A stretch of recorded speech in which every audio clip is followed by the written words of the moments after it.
Namaste everyone. Very warm welcome to Satsang today. Sadhguru Shri Muji Ji ki Jai. Very happy that all of you could join us. And if you're in the Hangout, you can unmute your mics when you have a question. And on YouTube, you can post your question in the chat and we can learn. Just give me a minute, my dear. Give me a few minutes.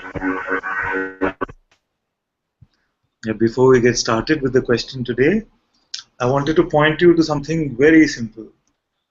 Just so simple. It's too simple for the mind to understand.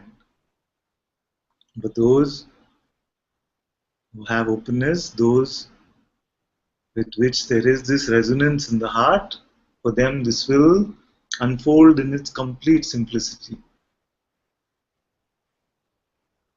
And it's not something you have not heard before. But I want you to taste this. Taste this now. Let everything be exactly as it is. Just let everything be exactly as it is. And this is not something which I'm asking you to do in the future. I'm saying right now, just leave everything exactly as it is. Everything means both externally and seemingly internally. Everything means everything.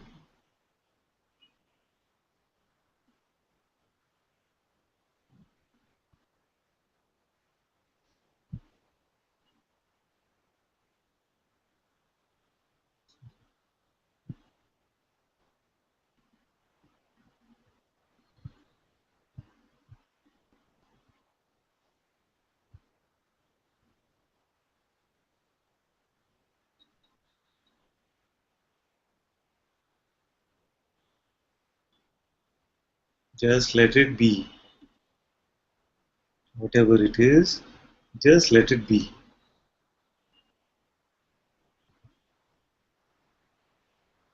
If it feels like I'm going to die right now, just let it be. If it feels like I'm feeling wonderful, so much joy, just let it be.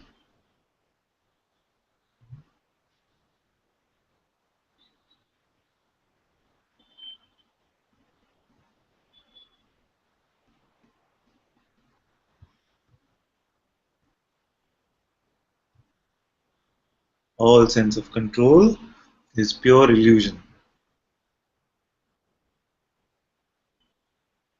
and it is making you tired.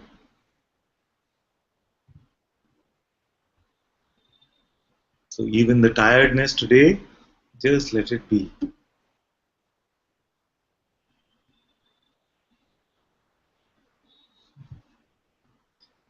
Let your life be something for God to do.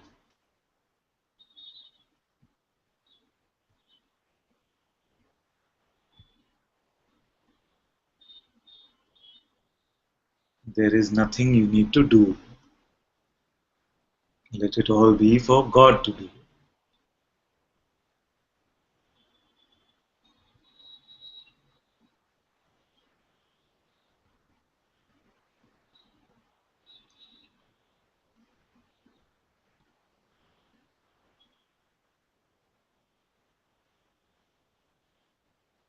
Let it be exactly as it is.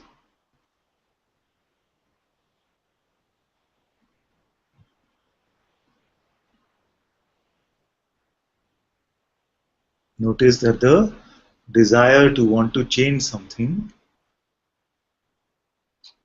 in this moment, what is appearing, the tendency to question and want to change it is what is called the resistance.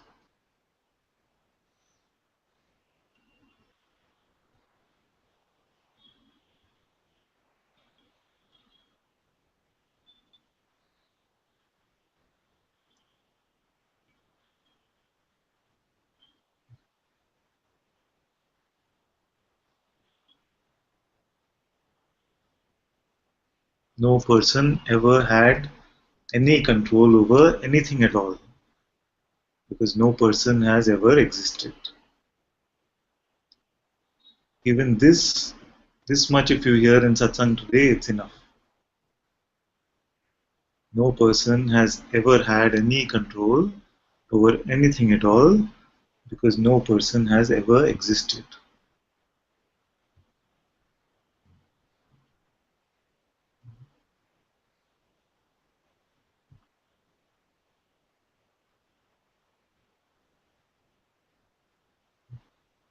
And this is not something which I'm just saying because in Satsang we must say these nice things. It's not like this. You see, the mind will create this separation between Satsang and outside Satsang. Satsang and the seemingly real world outside. It says like this, isn't it? No person has ever existed inside or outside Satsang.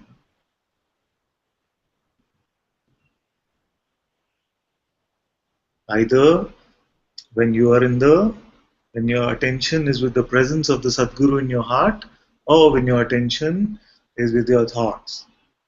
This imagined person is always only imagined, never real. You must see this now. It must be seen like this. You must not let your mind trick you with any concept.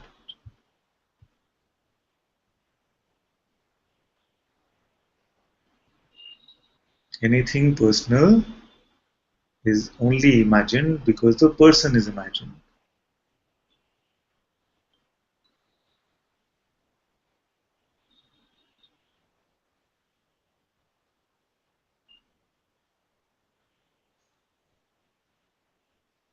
Everything personal is just imagination,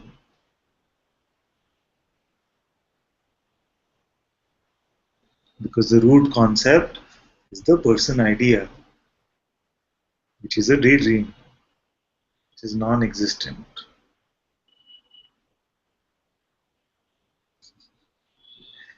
And the other day in Pune and Satsang, I was sharing that imagine a person, any person. Let's imagine this 20-year-old teenager.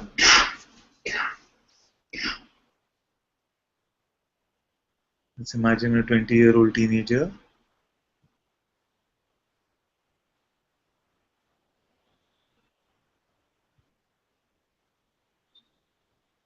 and then ask this imagined entity to increase the volume or to turn off your computer. This is exactly what we are doing. I know that to the mind this sounds crazy, but this is what we are doing. We are imagining that I am this person, pure figment of the imagination, and then we are presuming that this person is moving the body. This person is not moving the body. It does not exist.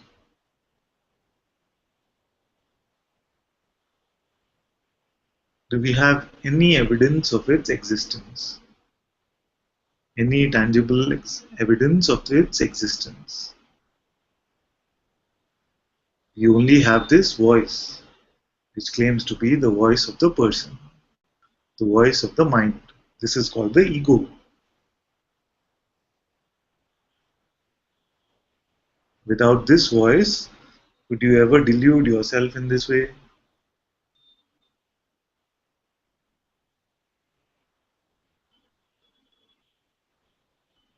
This is exactly what is going on.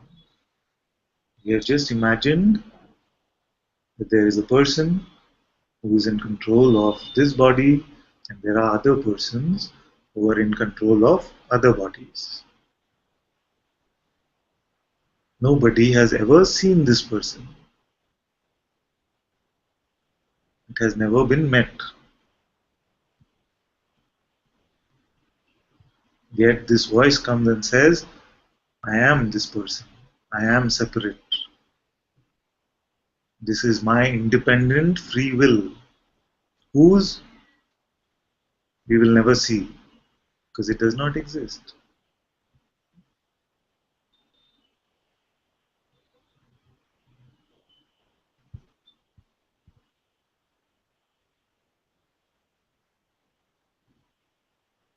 So we must not take this person concept seriously anymore.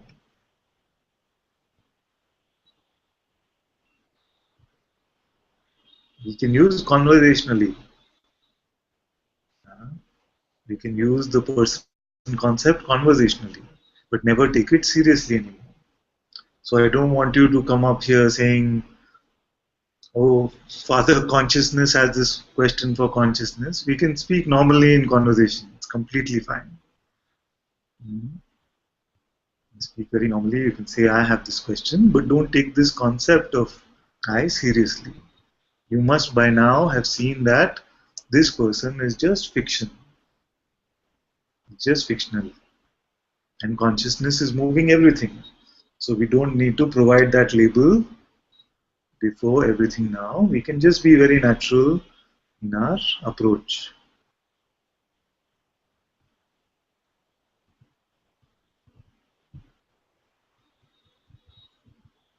And this is what we mean when we say you must have a strong nose for it now. This is what vigilance means. Vigilance is not something very complicated. It's not a restrictive space. Vigilance only means just once in a while keep checking. What are you speaking as? What are you believing? Just have a strong smell for it and see whether you have picked up the imagined voice again. The voice claiming to be your voice, which is the voice of this imagined person.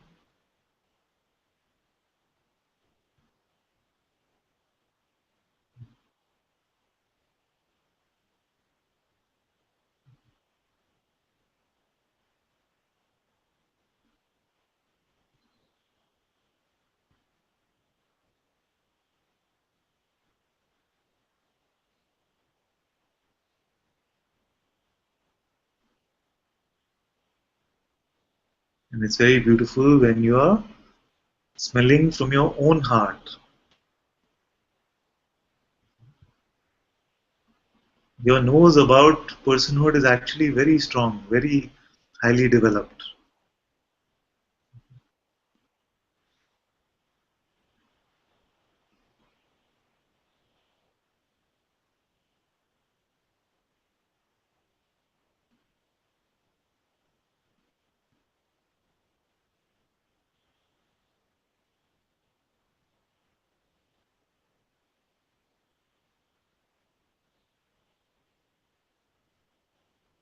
Is what I am believing coming from this sense of being a person? Does it rely on the person concept?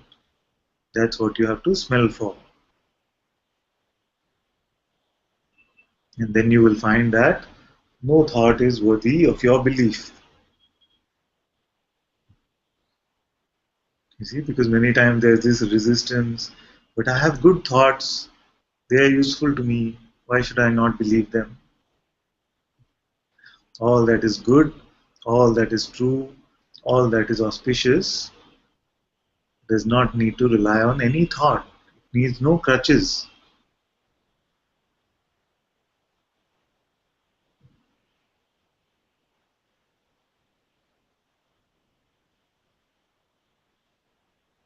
The bird does not need to carry a heavy rock to fly, but it is the voice of this rock which convinces it or tries to convince it that you have to take me along. I am useful for you. The bird is flying right now, and the rock is saying, oh, but I'm still here. So let this stone be wherever it is. You cannot be bound by it. You cannot even be weighed down by it. Just let it be.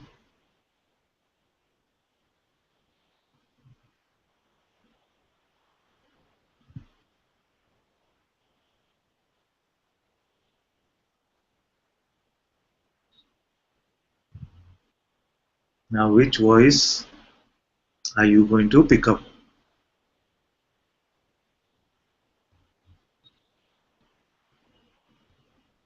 Which voice are you going to pick up next?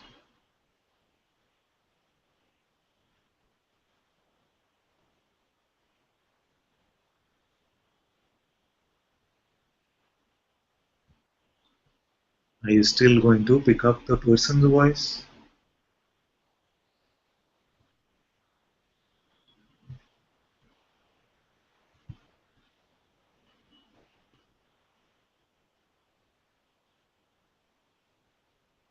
Or will you speak from what you truly are?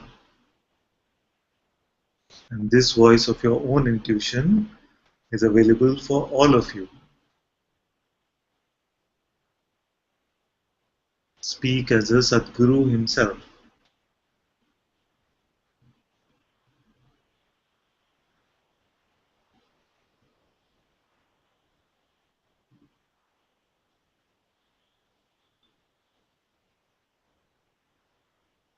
This is the voice of your pure being.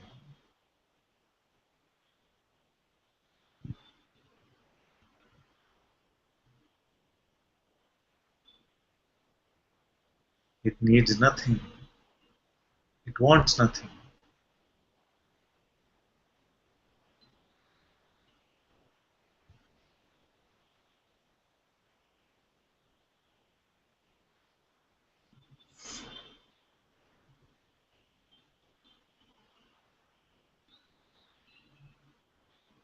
There is actually nothing that the world needs from you, from me. The world needs nothing.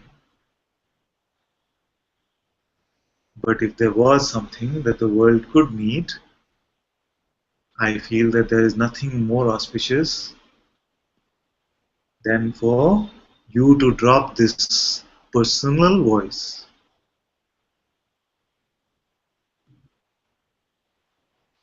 I feel there is nothing more auspicious than for you to drop this personal voice. And if any words have to come, let them be from your heart, from your being, from your presence. So if there is anything that the world needs, let it be that millions of you are now speaking the voice of this heart, of this being.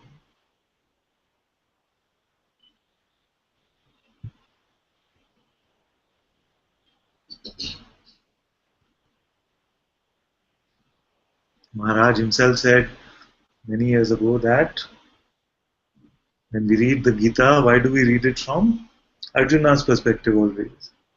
These words I bring up often in Satsang because they had some strong impact here. When we read the scripture or the Gita, then why do we always read it from the seeker's perspective? Can we not read it as Krishna?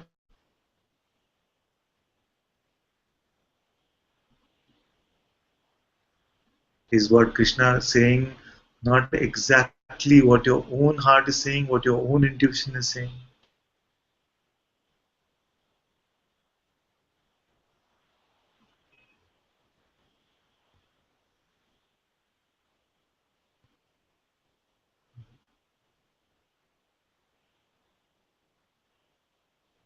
And if it is silent, trust this silence also.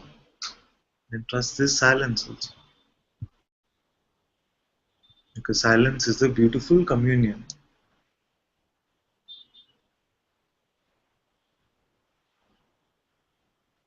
Be scared of any emptiness. Don't be fearful of any silence. Because this fear will lead you towards grasping for the mind again. It will make you a seeker again.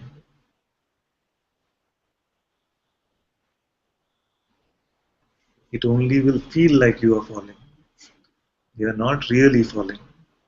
It might seem like you are falling. So used to the crutches are we, the crutches of the mind, that when I say drop them, it might feel like for a moment or two that you don't have the stability to stand.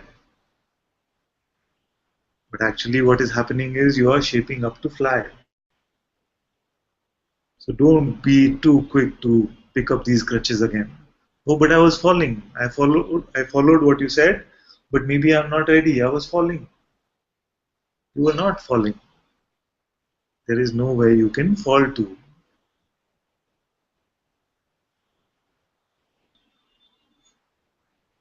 Don't be so quick to pick up the mind and say, see how horrible your life will become if you leave me.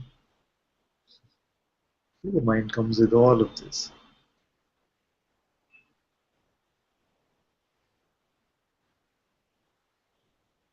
Just let it be.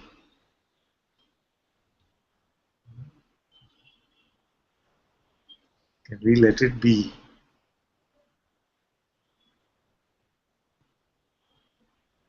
Don't be scared, because it is only this fear of falling which gets to you.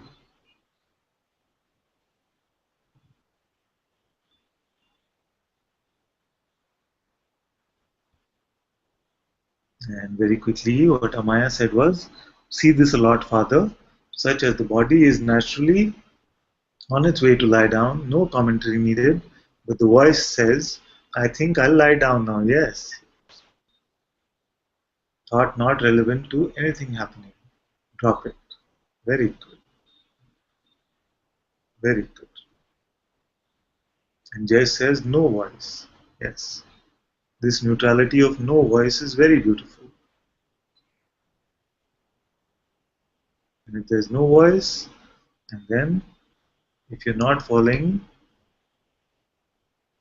prey to the temptations of the mind's magnetism, then you will see that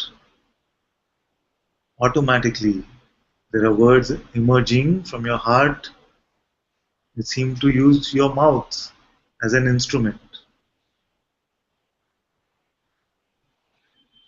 They will use your words, they will use your tongue and mouth as an instrument.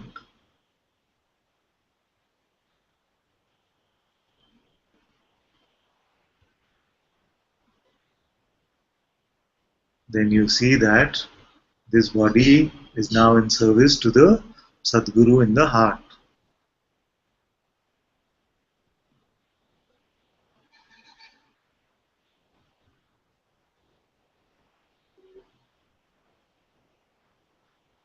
And with this, you will not have any sense of arrogance because you know that these are just emerging. So there will be no specialness or arrogance. You will not say they are mine. You will say that they are emerging from me. And also, you will not have any false humility. False humility is as much trouble as arrogance, actually. So if the Sadguru is using this body as an instrument, then you will not go around saying, no, no. You will not make excuses for this. You don't need to become sheep, you see.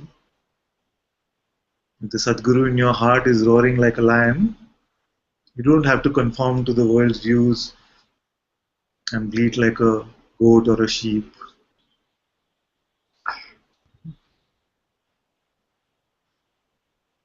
No arrogance and no false humility also.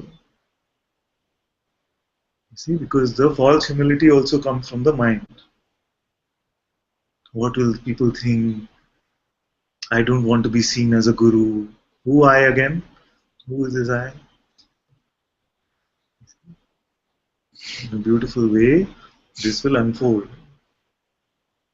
And like I said, if there is anything that the world needs, it needs millions of you to speak from this voice of your own intuition without falling into any traps from the mind.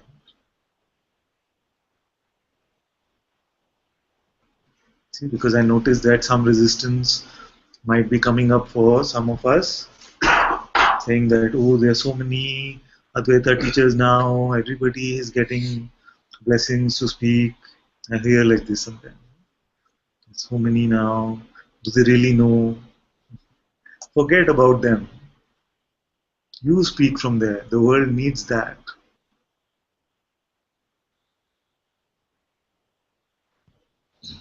Don't get into this quicksand of the mind, you see. Very quick to judge, to complain, to question. Even the masters will.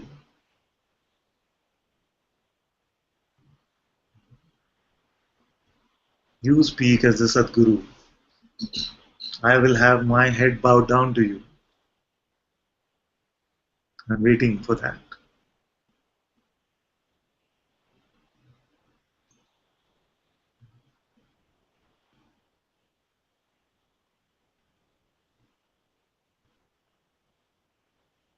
And in this realm, I know that this has never happened. In this realm, I know that this has never happened. The greatest sages and the greatest masters have come and gone, but only a handful they left behind who carried the light. But does this mean that it is not possible here? And even if it was only to be a handful, then is it not this handful which is listening now? It's the simplest thing. There is nothing you have to do.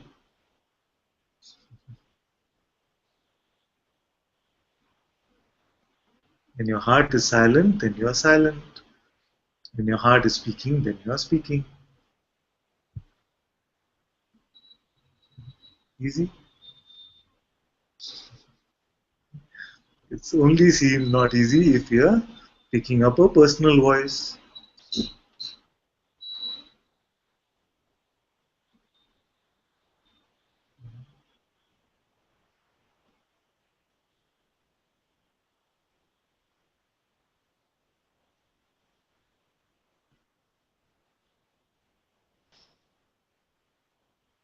Speak as your being.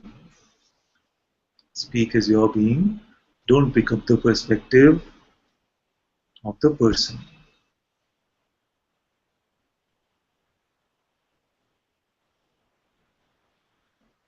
And if there's something strong, if you feel that something is still strongly getting your belief, I'm very open. That's what satsang is for. We can expose that, we can share that. I'm not I'm not suggesting that you are in denial. You must not come into denial. If you still feel that something still strongly gets my belief, expose as we have been doing for the last year and a half or as long as we've been having satsang.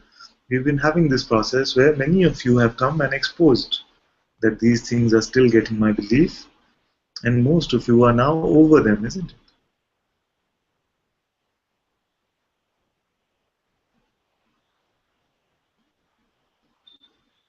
So this fire is here and it's waiting. If something needs to be thrown into it, it can be. But if you want to speak as the fire itself, that is also very beautiful.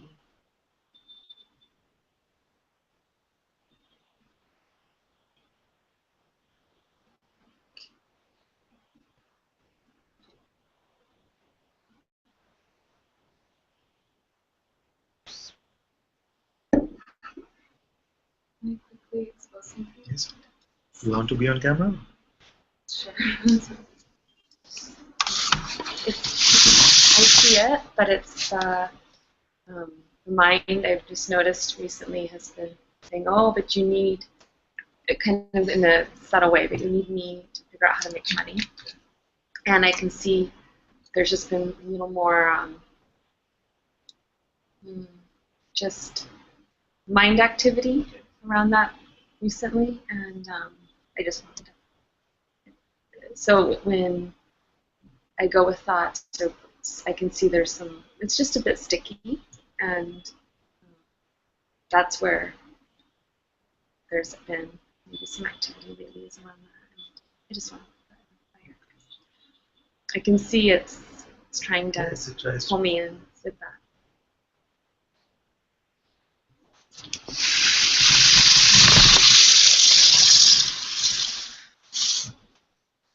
And this is exactly the reason why we keep sharing that the mind will pull these tricks, isn't it?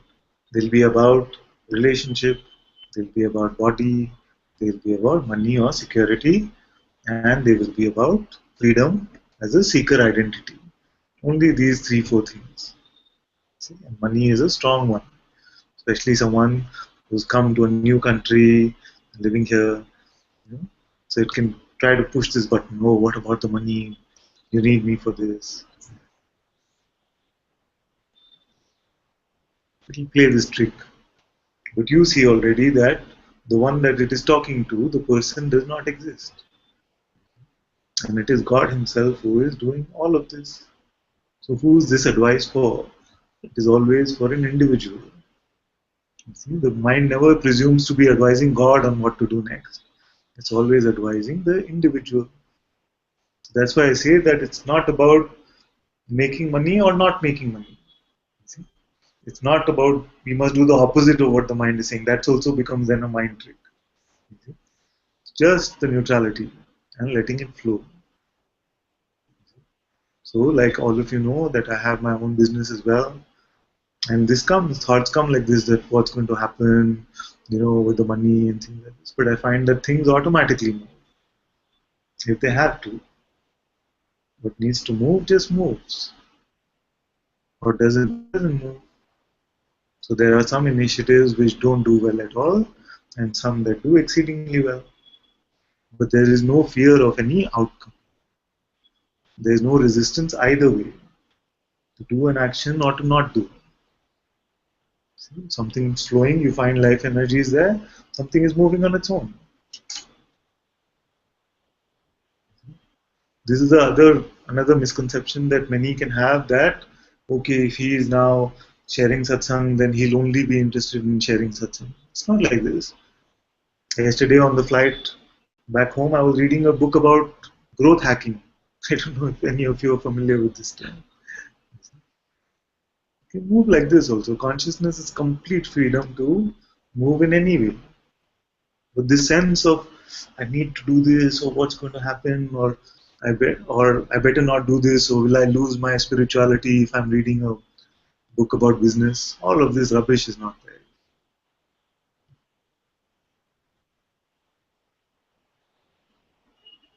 Life is doing exactly what life is doing.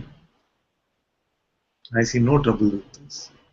As long as we're not picking up the personal identity, then there will be no trouble.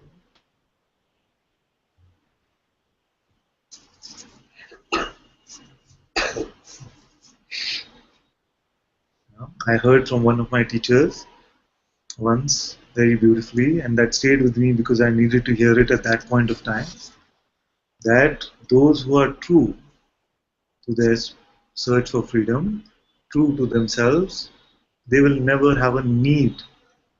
They will never face a lack of anything in their lives. So, with this promise of the Master, I have been completely satisfied since then. And many of you know there was a time where there's lots of money in the bank, there are times where there's 18 rupees in the bank. It actually happened like this. There was actually 18 rupees in the bank once. But no trouble.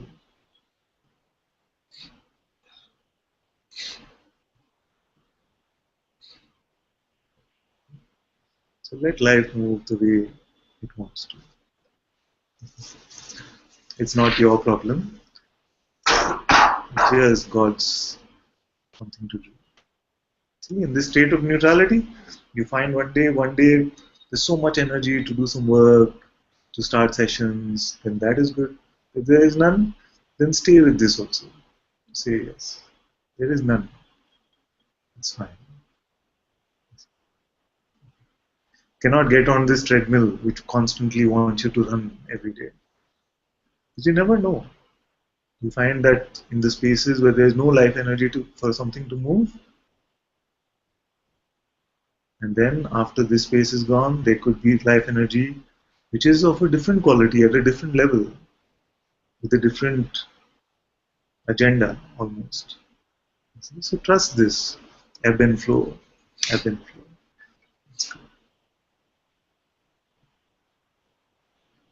Just let everything be exactly as it is.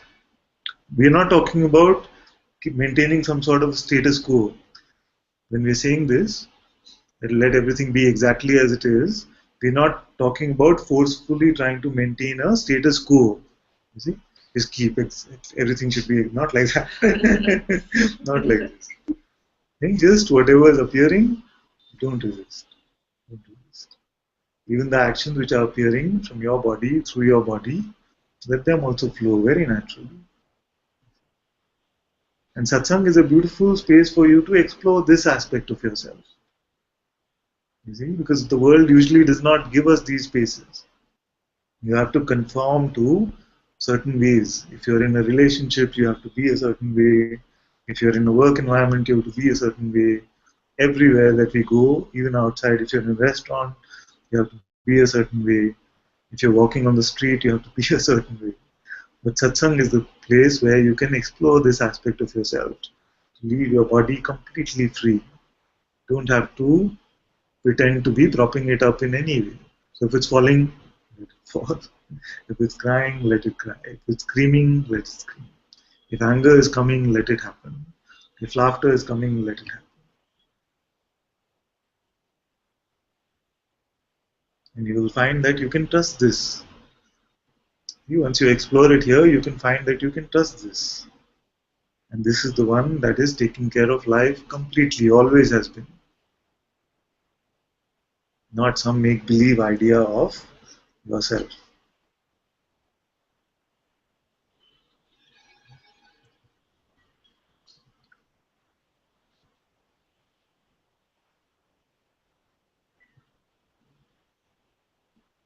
So he said, the master at that time, he said that all your needs will be taken care of. But your greeds are another matter altogether. So it's just, you will find that there's always food on your plate, there is always somewhere to sleep, all the needs are taken care of. And our needs actually are very little. What does one really need? If you were to look like that, the needs are very little, but it is this mindy greed which wants more, more, more. This one can never be satisfied. This is the endless pit. So the billionaires and the trillionaires, they want more money. Shouldn't there be shouldn't there be satisfaction? Ones who have come to satsang, they found the freedom. They want more freedom. Yeah. They found okay, right now there's complete freedom. Shouldn't there be something more? Still the same voice. We find perfect partners, relationships. We say, can we just change it a little bit? I love you, but this part of you, can we just tweak that a bit, and then you'll be perfect. Oh, this is the same voice, more, more, little more.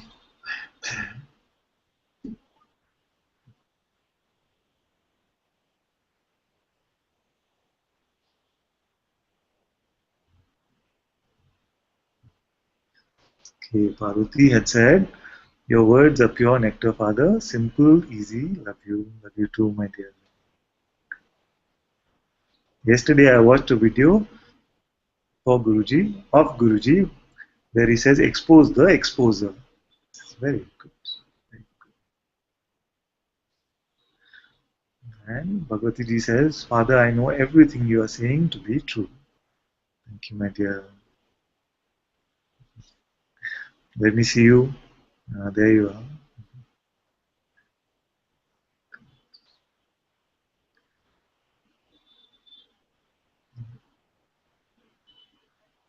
I would speak to you. Oh, my voice is working. I have had only a squeak for the past 24 hours. I don't have much voice,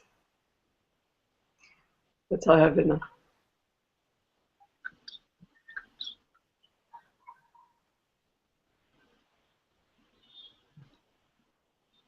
Everything you say is true.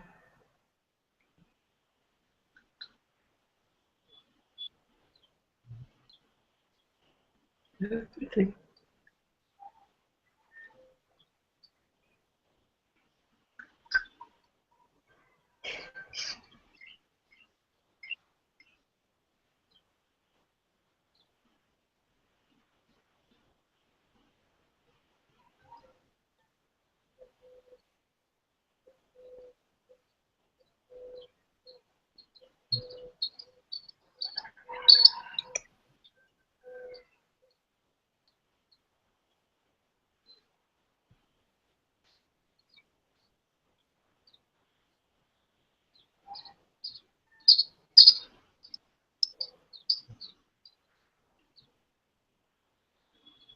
Love you so much. Oh, I love you too, my dear. Thank you.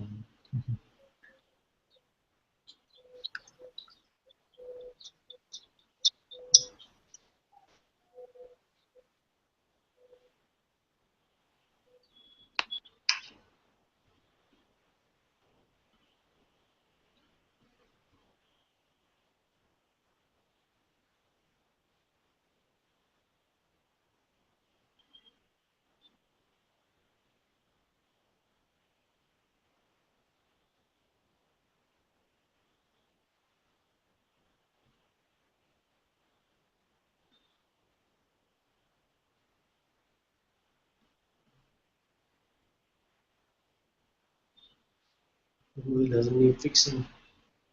It's a collective unconscious. Yes, that is. You want to be on the camera? It's okay. You mean okay either way? I don't. Yes.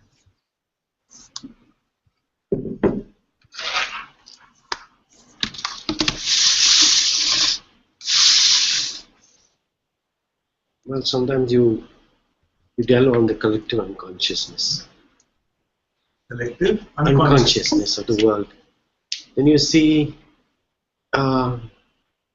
there's very bad news for the world, for Earth. Mother Earth is suffering. People are killing Mother Earth with poisonous chemicals, like the big five: America, Monsanto, many, and people are dying because of that. There's so much of, and when you know more and more and more, you hear about reptilians taking over planet Earth. It's very frightening. But all that is once you're in satsang, you don't care because you know that's illusion. And it's a play of life, uh, and the things will be taken care of. How evil collective unconsciousness is at the moment. So, It's a good question. yeah.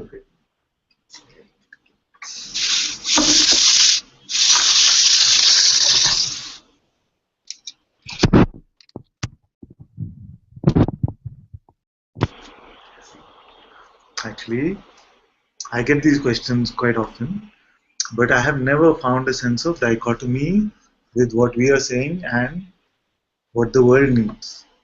See, the mind comes and says, okay, all this is fine. What about the world? Many times we also hear about, oh, but what about the starving children? Or what about all this is happening, like you said, that all this chemicals and all this is being done, the earth is being killed. So I'm saying that if there is an urge which comes from your heart that you must serve in this way, this is very good. It's very good.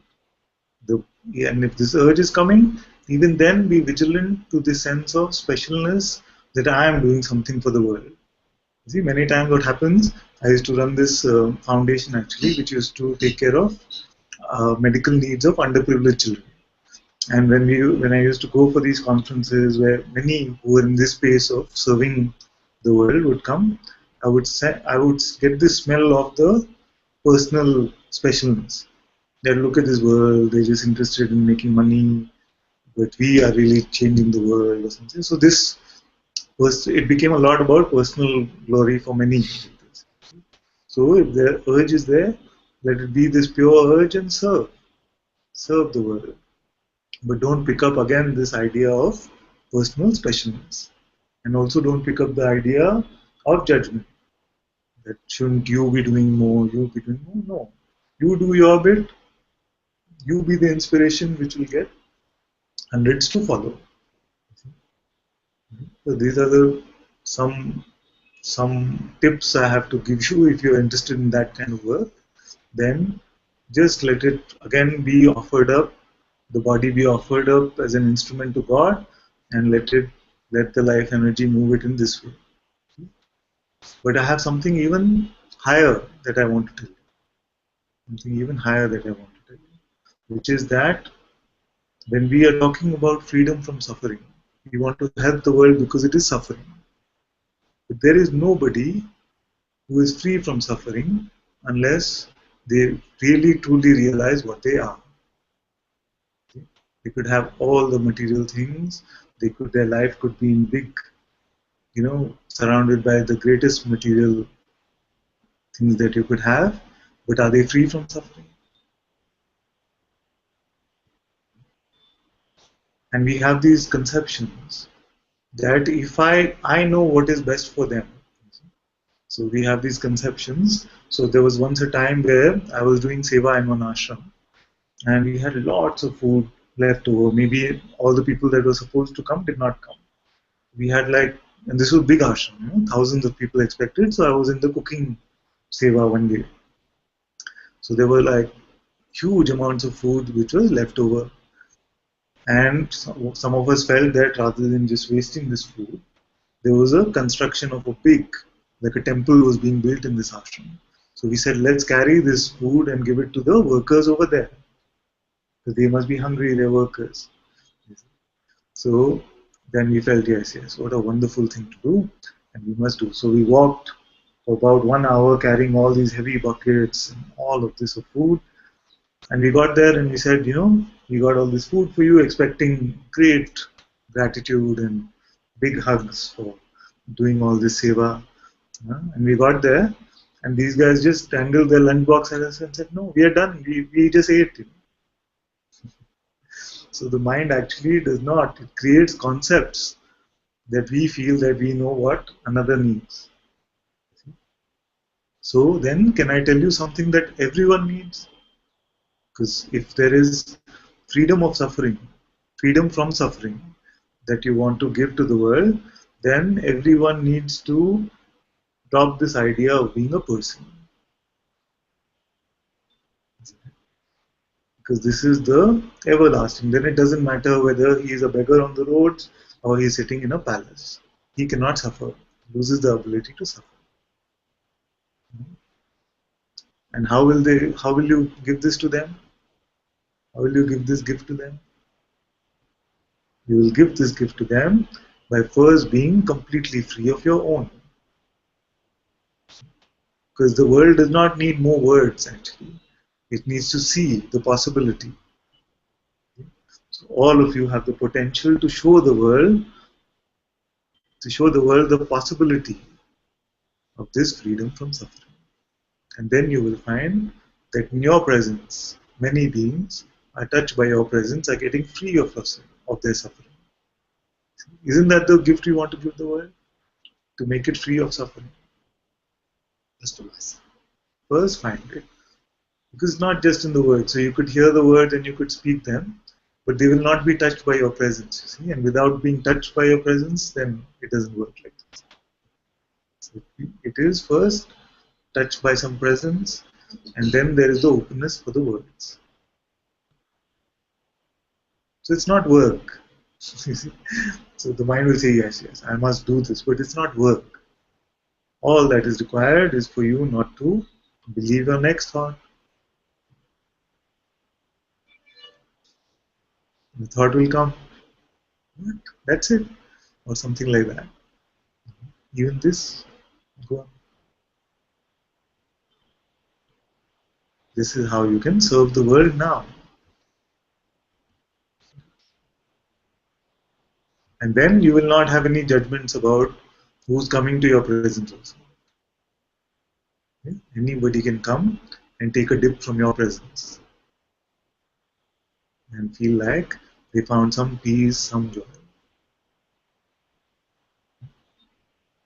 Okay, let's question another assumption. The assumption is that the poor of the world, not this is not what you said, but a lot of times we will have this assumption that the poor in the world are suffering more. And I can tell you firsthand, having worked in the urban slums of Ejipura in Bangalore, which is one of the biggest slums that you will see, and also having seen villages, because my family comes from a small village, that people in the slums and people in villages are smiling a lot more than people who are sitting in the offices and making much more money. You see? They're having much more joyous life. It's only our mind which comes and says, but they don't have this and they don't have that. But they are much more joyful, I've seen. On average, of course, in every sphere there will be trouble, there will be suffering which comes. But I'm saying that on average. So then we will not say that my work is only for the poor, or my work is only for the rich. Because everyone needs this medicine. This medicine of getting free from this sense of ego, from this sense of arrogance, of specialness.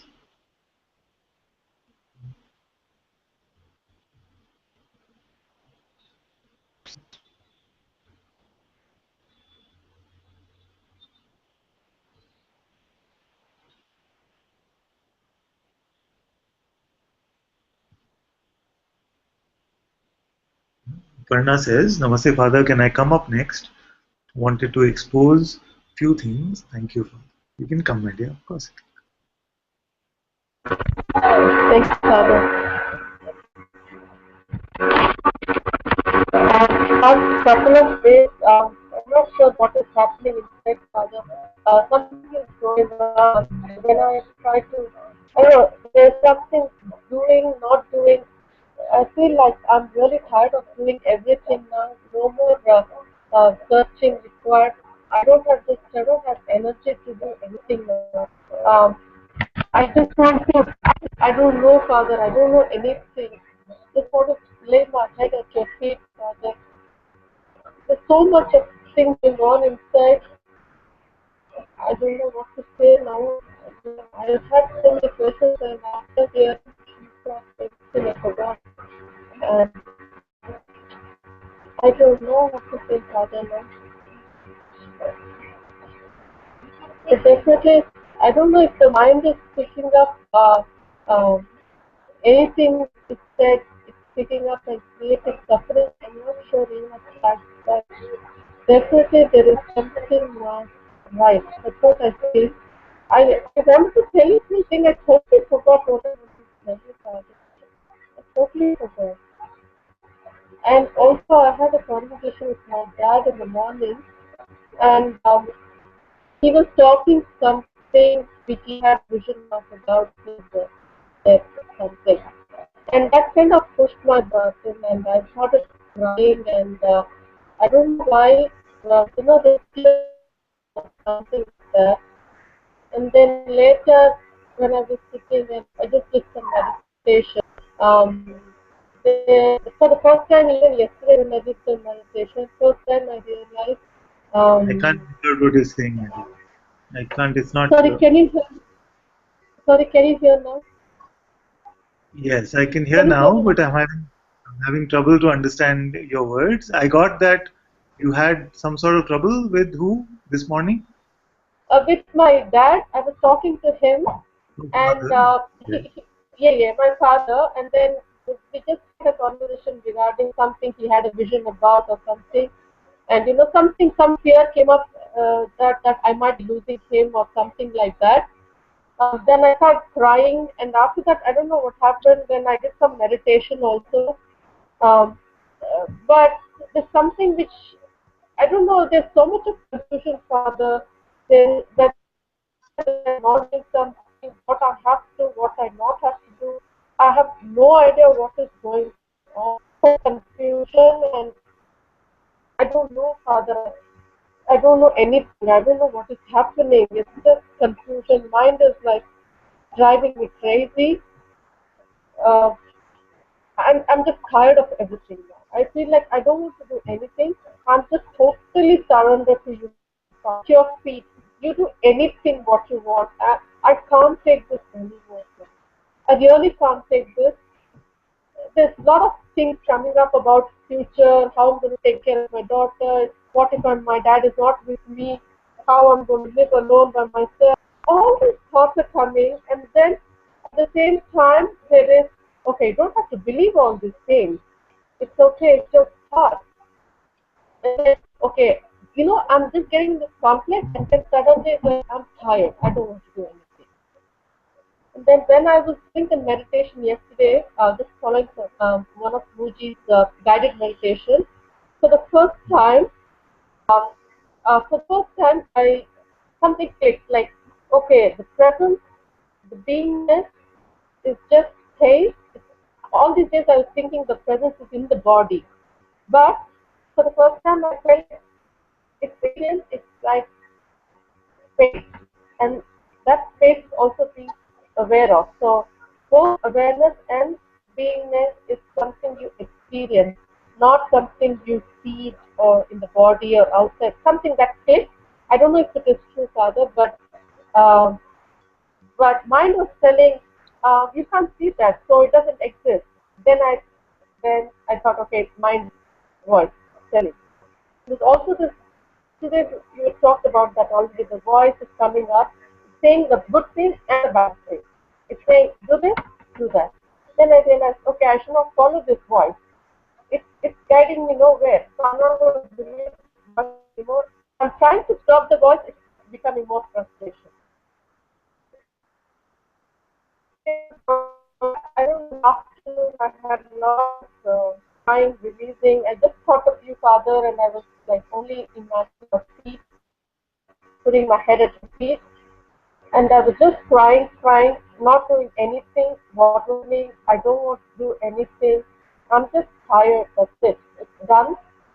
I have no idea what I'm talking to you on, so Father. I don't know if it is genuine or something mind is making up. Even that I don't know. But I'm just tired of everything, Father. I'm just tired. I don't know what to do, what not to do. I'm just exposing everything to you, Father. Please hide me, please. Thank you, Father.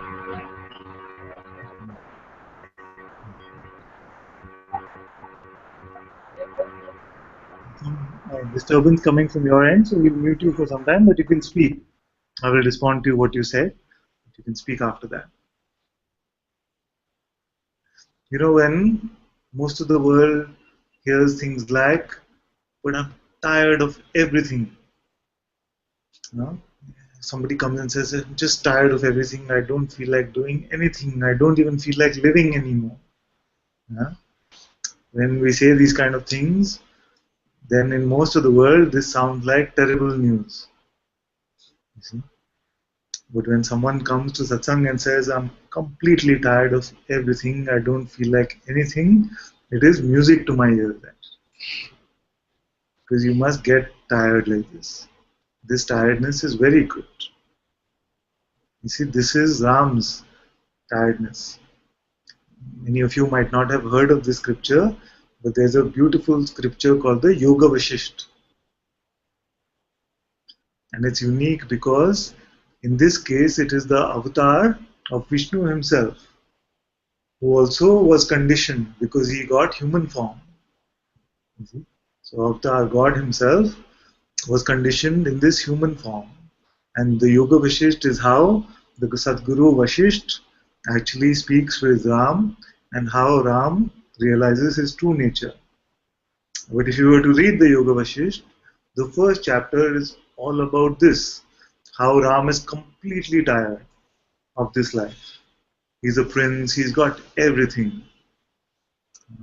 Everything that you could hope for, he has. But he says, what is the point of this? Even pleasure, what is the point? This life, what is the point? And he talks about desire. He talks about when you're children, you want something, you want toys. When you're in teenage, then you have these bodily desires. When you grow older, then you have more desire for security, money, all of these things. When you're dying, then you're worried about the body all of the time. So he goes through life like this very beautifully. And he says, I'm just so tired, I don't see a point to all of this. What is really going on? See? And in this tiredness, in this giving up, is actually the giving up of the sense of controlling life, isn't it? Because we give up this sense that I want to do something because we see that death is inevitable. We find that death is inevitable. So Ram says, what is the point to all of this? And I'm very tired and I don't want to do anything at all. In fact, before that, the story is that his father is very concerned about him. His father Dashrath is very concerned about Ram because he's showing no interest in any sort of activity. So this passion is very beautiful because this gives you the openness to listen, to hear, you see. This gives you the openness to the presence. Otherwise, if the mind is saying, I can do this on my own, I can make it happen, my life will be better, all of this, then we're still counting on the person idea to do something. We're still counting on the imagined one to get you somewhere. Once you've seen through all of this and you say, I'm just tired of this game, I'm completely tired of this game, then for me, this voice is music.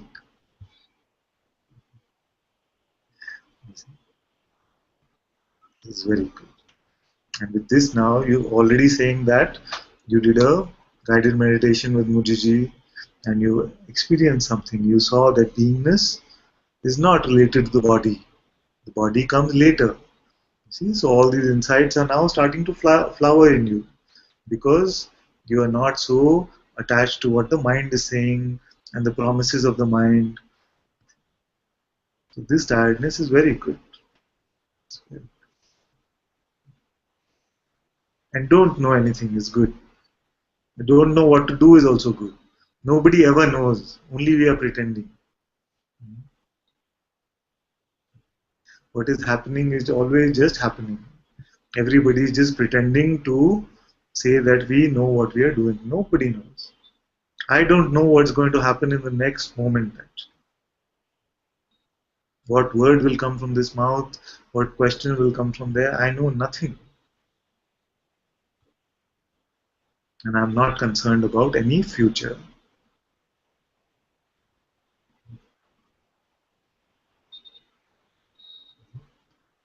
So don't let the mind come and say that this is terrible. I am telling you that it is great news. Get tired of this world, enough of this game. And then you will discover the truth of what you are. You're already discovering. Already discovering.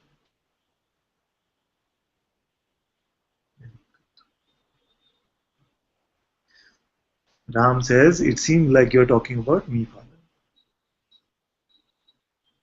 It's always, all of this is about you. All of this is about you.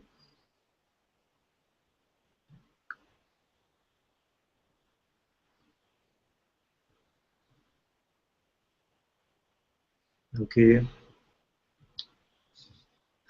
I'm not sure what I read last on YouTube, but let me pick it up right from the bottom now. Stina said, Father, I still don't trust that without using my mind, I will be able to heal my body. I use it, for example, to research about my health issues and follow the suggestions regarding diet. And individually, fitting nutrition is important. And I feel I need to read, to research, and to experiment in order to learn about what's good for me and what's not. How to do this without using my mind. Yes. Maybe here there is some confusion about the definition of the mind.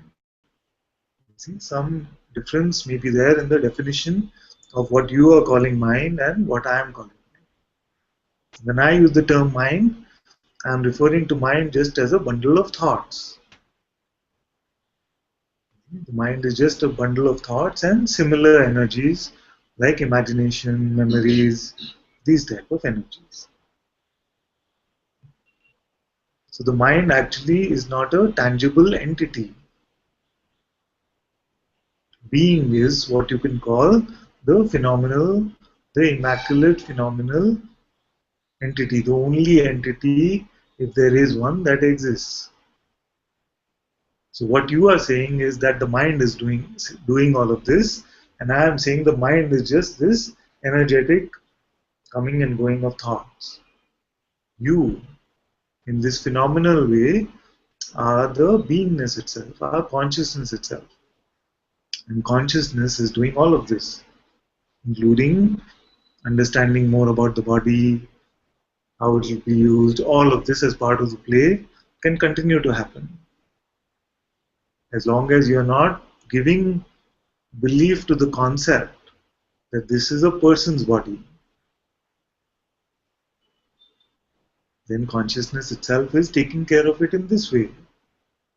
For some it will take care of in this way, for others it will go to hospitals, for others it doesn't need to do anything. All of that is fine. As long as you're not picking up the imagined phenomenon, the imagined personal identity, then none of this is any trouble. But the mind is not the doer of anything.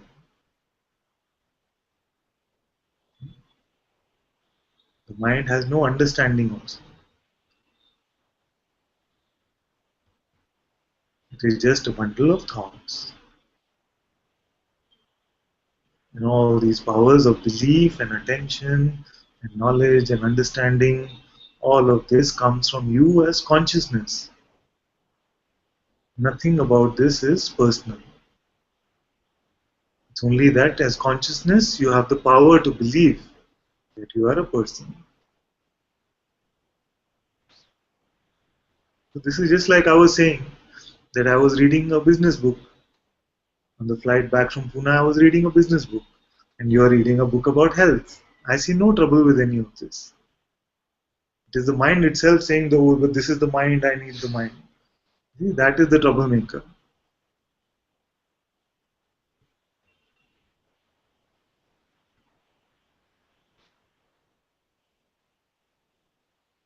What will happen is that you will lose the fear about the outcome. You see, if you're doing it personally, then there will be fear about outcome. Oh, I did this and I had this alternative medicine and this is what I took, but my condition is not getting better. All of this will not be possible. You will see all of it. The reading about it, the treatment and the outcome, you will see all of it as the play of consciousness itself. It's all the movie which is being played for you. You will not be able to give it the seriousness of saying it is happening to me, because it is not happening to you. You are the light in which all of this is happening as consciousness. And as the absolute, you are witnessing this entire play of consciousness as well. And nothing can touch you there.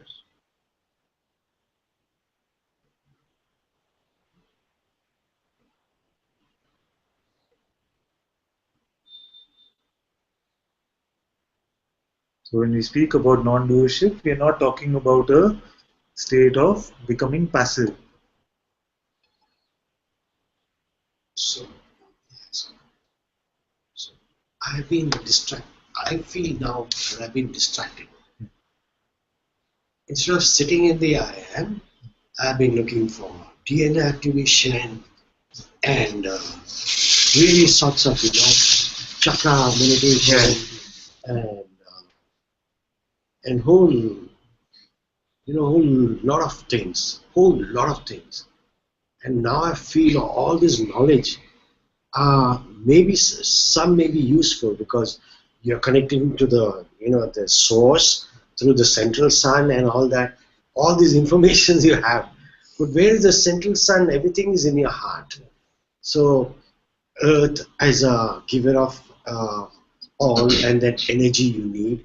And so be like a tree and, take in the energy. But all this is all distraction, isn't it? So I've been going through all these things. Is that consciousness doing it or my unconsciousness doing that?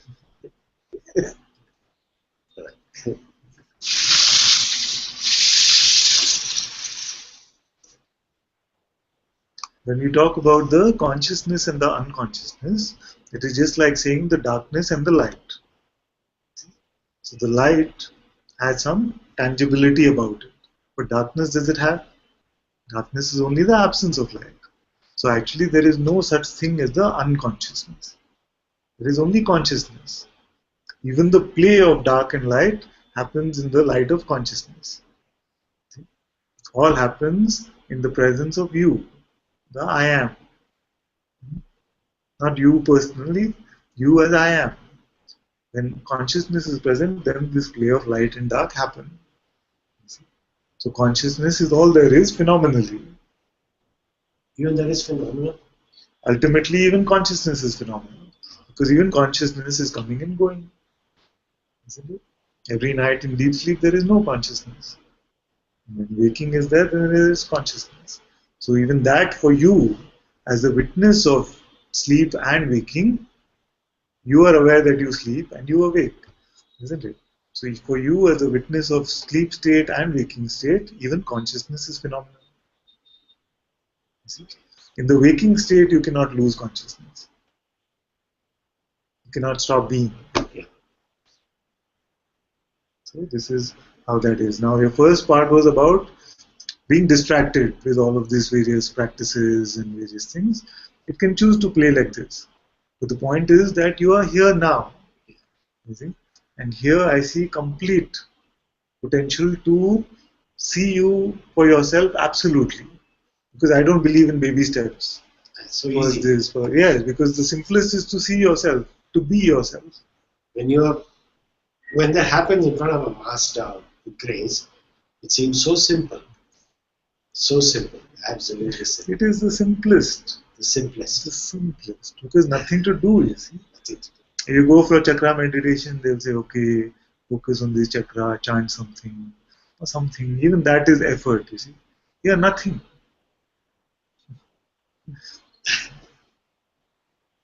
You have to start from kindergarten.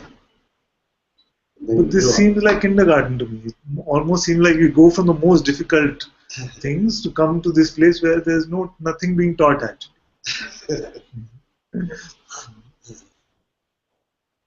The world's idea is it goes from simple to more difficult to complex to very complex to more.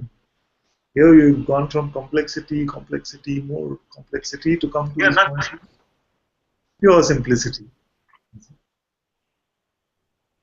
But the mind has everything upside down.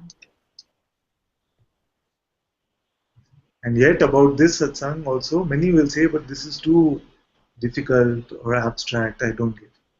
Because the mind cannot fathom, it's too simple for the mind to grasp. It's just like the hand will not be able to grasp onto air or space. Same way for the mind, this knowledge doesn't mean anything. When I say you are that, to the mind it means nothing. When I say, can you stop being now? To the mind it means nothing. Or are you aware now? To the mind it means nothing. Yet to you this can be the yet to you this can be the explosion of what you, not even explosion might be a little dramatic to say, it's the simple seeing of what you are. Yes. When I left you on the other day, that was on Friday.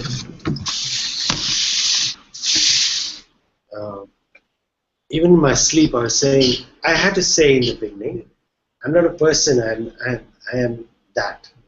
I'm not a person, I'm presence. So in my sleep, I was telling that.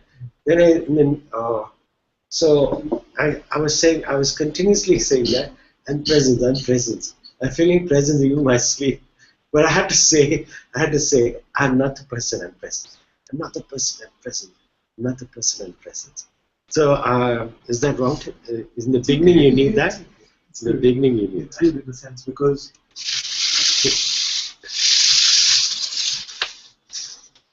it's not a bad thing to start. It's not a bad thing because what's happening is that our conditioning has been so much person. It's already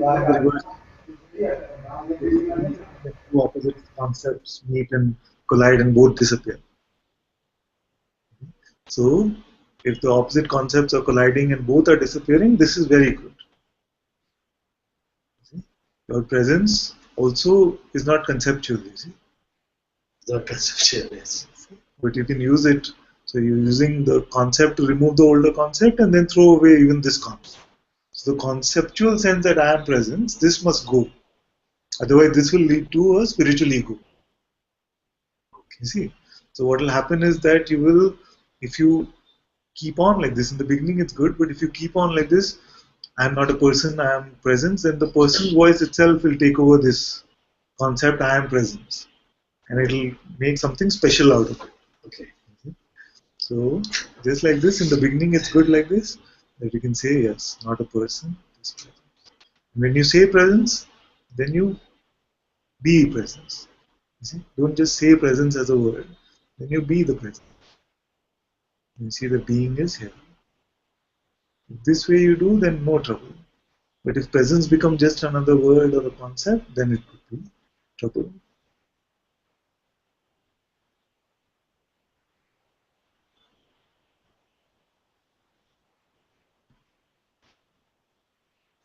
Yes, camera.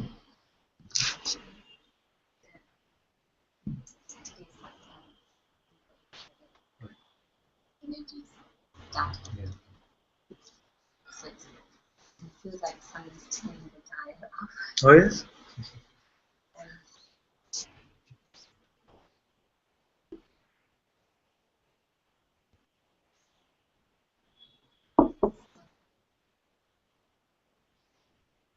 The mind, when you're here, my mind does not know what it is. Yeah. Yesterday I could see it was going through all my memories, all the like, every thought I had seemed somehow connected to it, but I have no idea. It doesn't like that. So then on the way to the airport, it got dialed up. Then, All of yesterday, but what happened then when you reached the plane? You were okay. Jaya was trying to give me something. Yes. And then, yeah, all of this just accidentally on my chest. Yeah. I feel entirely there's resistance to just letting it be. Like, because even with the physical illness and stuff, when you say let it be, something painful, I understand. Yeah, let it be. It's like, I don't know what it is.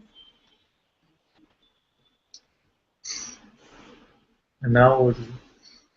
Yeah, it's just this physical pain. I just know it had nothing to do with Yeah. nothing's wrong. I just know it. Yeah. And that makes me.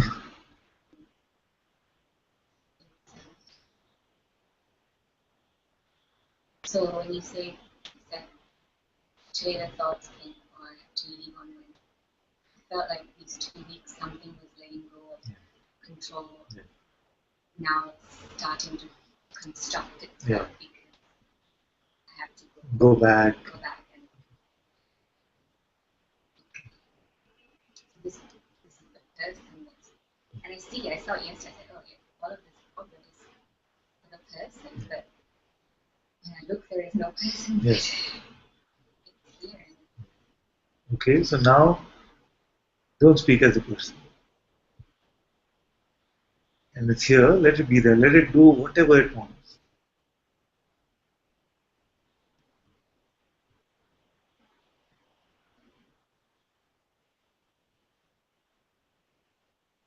And if I were to say, just stay as the presence, would it make sense?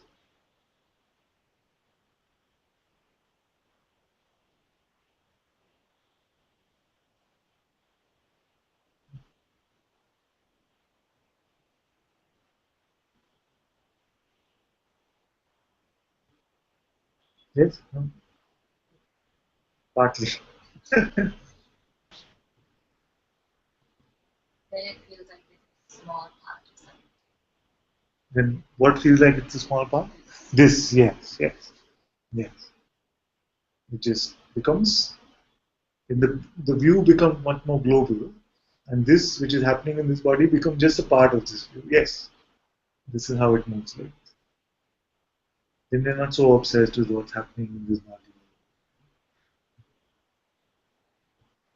So as awareness, just aware. There's not a special sense of something with this body, just another object which is being viewed. And the pain can bite and can ask for attention. So now speak from this perspective.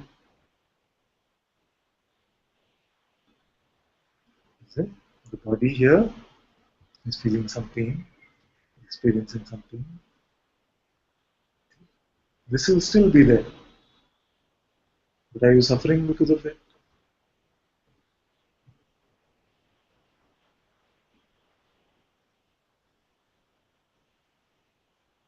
Yes, yes.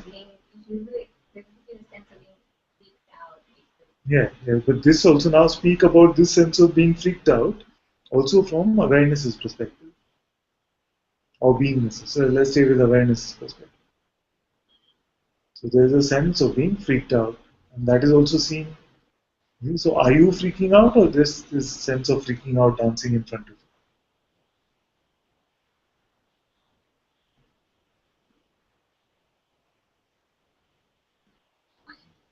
you? Yeah, the mind is freaking. And are you suffering because of it? So this is what we mean that all the appearances will continue, but your vantage point changes. It's always been this vantage point, but we are presuming that our vantage point is that of the body or the mind. But now we see that I am only this awareness. And all these appearances are happening this way, that way, but I am not touched.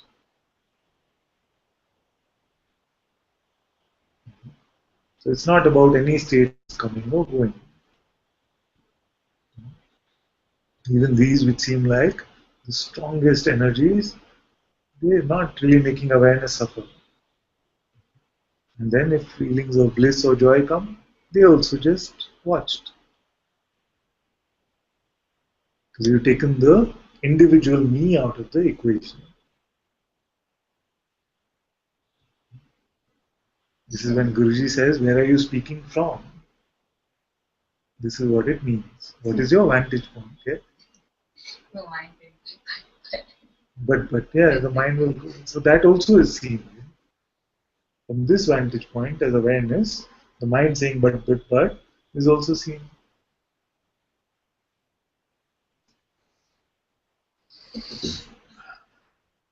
Is it an imagined vantage point? Are you imagining yourself to be awareness and looking from there? Or you see that I am this simple witnessing. I am aware now. Yes. So then look. So what we are speaking of is when we speak about are you aware now, then you see that awareness is aware of itself. This untouched awareness, simple. And in this space, there can be the appearance of all these phenomenal activities. So as this awareness, what is happening to you?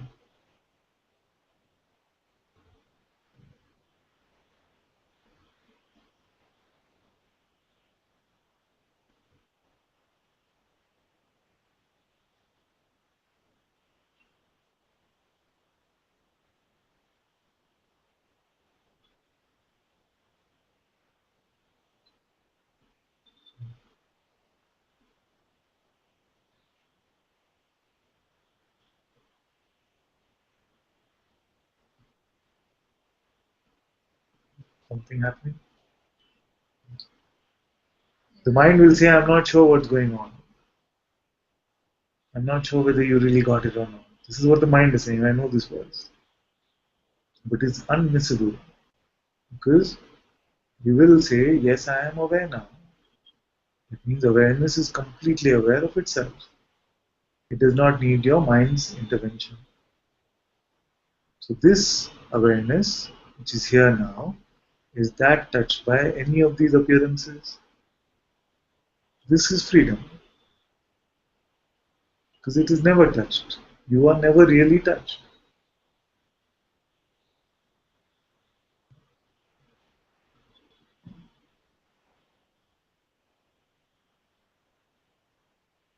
All that was ever touched all that was seemingly heard was just an idea of you, never really you.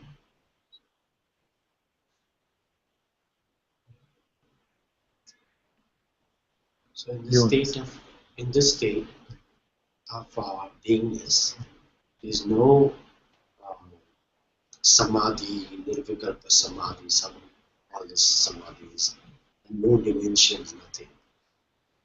It's all phenomena, isn't it? So, in the state of beingness, who's aware even of being? You said in the state of beingness, but actually it's the constant state in the waking state, except if you're in Turiya or something, but it's okay. So, there's a sense of beingness. Like I say, can you stop being now? You cannot. That means beingness is present. So who's aware of this beingness? You are aware even of this beingness.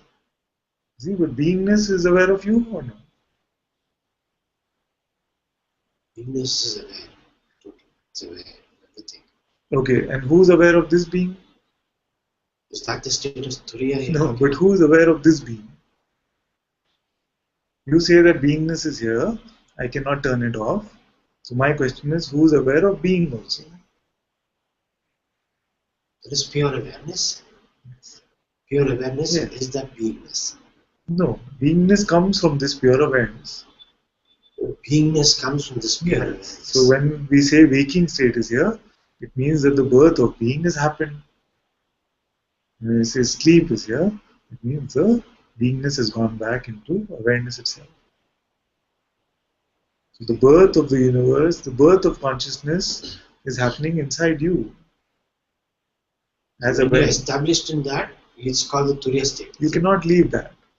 We'll talk about Turiya later. Okay. I want you to understand this because you can put whatever labels which are not really that relevant. But you get this, isn't it? Yeah, I got it. Being is here and there is awareness even of being. Yeah. And this awareness, is it touched by the presence and absence of being also? So if it is not even touched by the birth and the dissolution of God itself, then what appearance can touch it?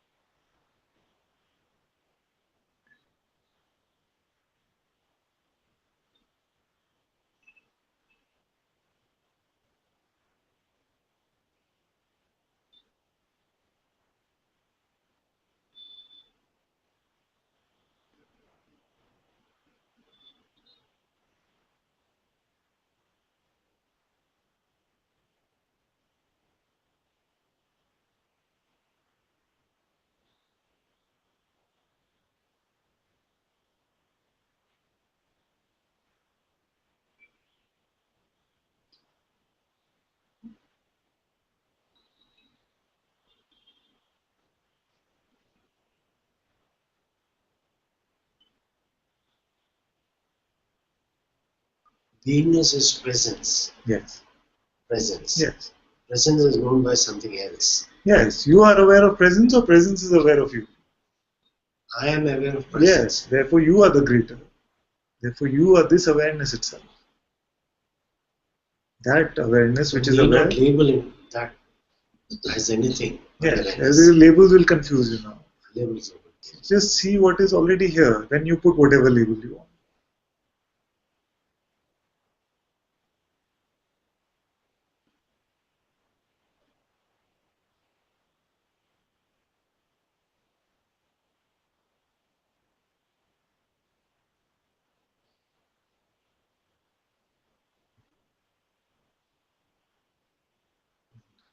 Actually, you will discover that labeling is a very problematic tendency. Because most of the world, if you say, okay, so what is the answer to who am I? You say, I'm not the body, I'm the soul. And the soul just becomes like a label. And you say, what is the soul? No, the soul is just the soul. It's the soul. I'm the soul. Just a label. And this label actually becomes a block to the inquiry. Because the mind is saying, you know the answer, you're the soul. So who has looked at this soul? Or is it just another mental concept? So as long as we are dealing with concepts, then it's troublesome. What is true must be here now and can be checked firsthand. Why do we need to refer to any concept?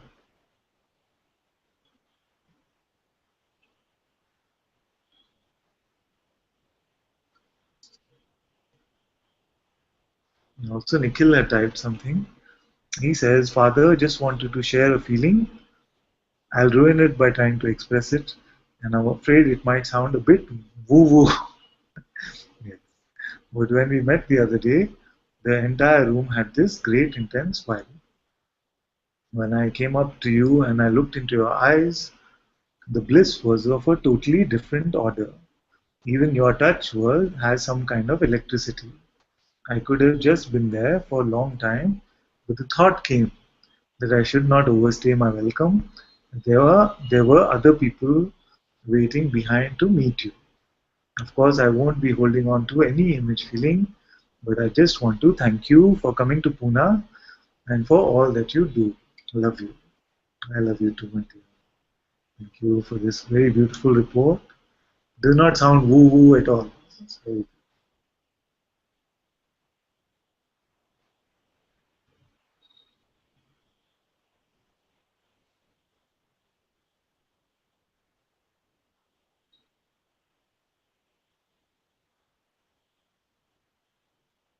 Parvati said, Nikhil, I know that feeling. It's so true in Father's presence. There is a special light and grace and love. A very special feeling. It is your openness, it is your love which makes this possible.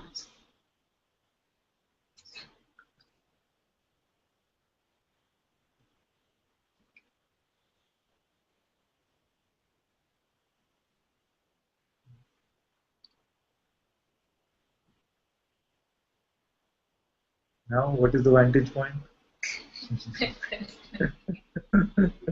It's the person again. But see, this is just the game because you can never become the person. That's why I'm always at ease. I'm never worried about you because I know that you can never become this.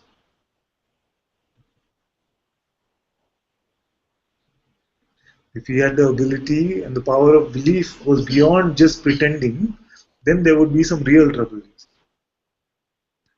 If the power of belief was just beyond just the pretending, then there could be some potential for trouble. But I don't mind this game at all.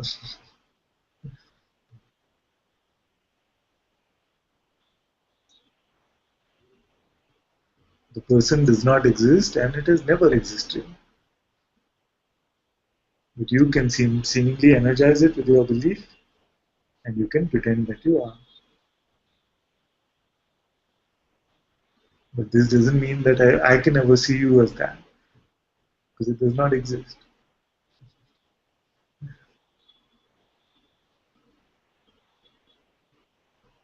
Even now, you are aware of all of this up and down, and this awareness is untouched by any of the up and down.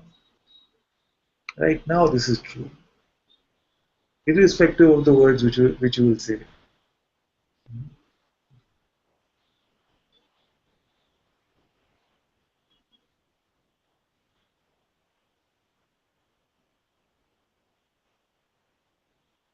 What's happening now? So what's happening is okay because it's just happening. But when you say happening to me, then that seems like trouble.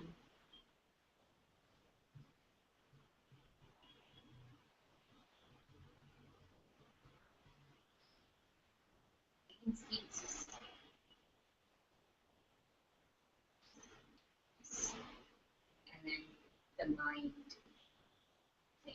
Yes, exactly. But Still just that wanting to sense of control.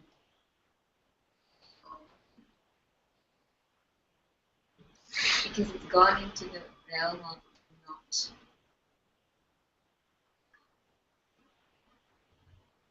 I say like weird experience. yes, Like last night, it just had me felt like something just like that, you know, Like what? just across my body, Nice. and like no one's there.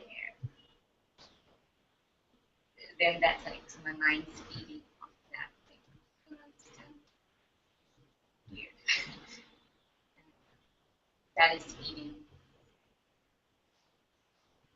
Actually, this reminded me to another point which Rambir had got up earlier about this. So many teachers were teaching various types of energetic practices and chakra and this meditation, that meditation.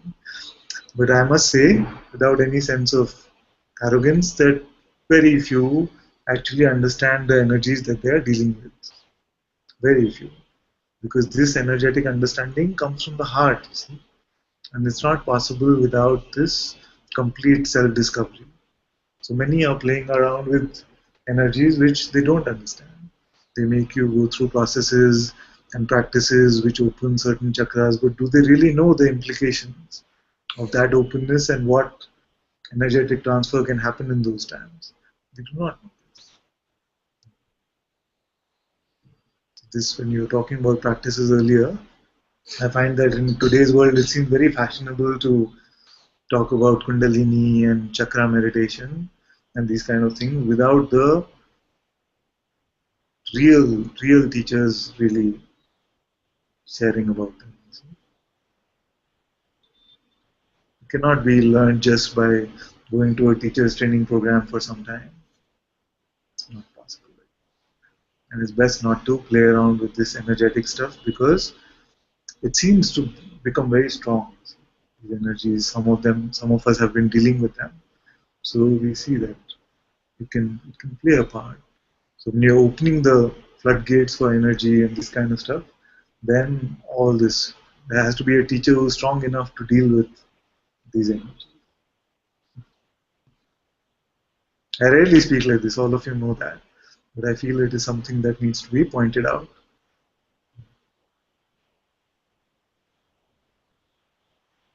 All this Kundalini and also chakras and all of this must be done in the presence of the one who has discovered the true self. When the expression there might be teachers who experience their true self and they find that in their expression it is flowing in that way, then it's okay. In this expression, there's hardly ever a point where I want to dwell on those type of subjects. See, it does not move here like this. But this does not mean that we can go to just some people who learned on the internet how to do Kundalini.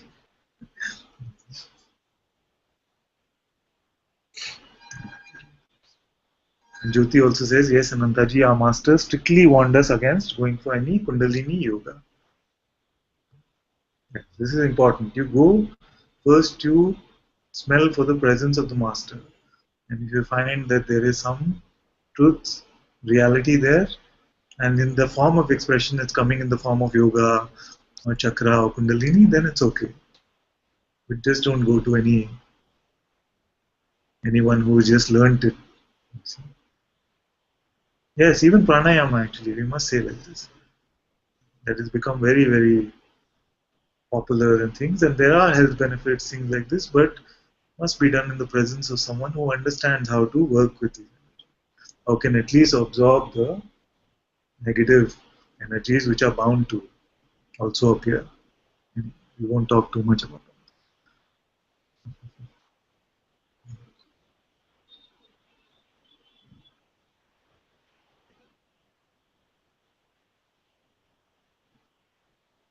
Many of us, I don't know why I'm saying all this actually.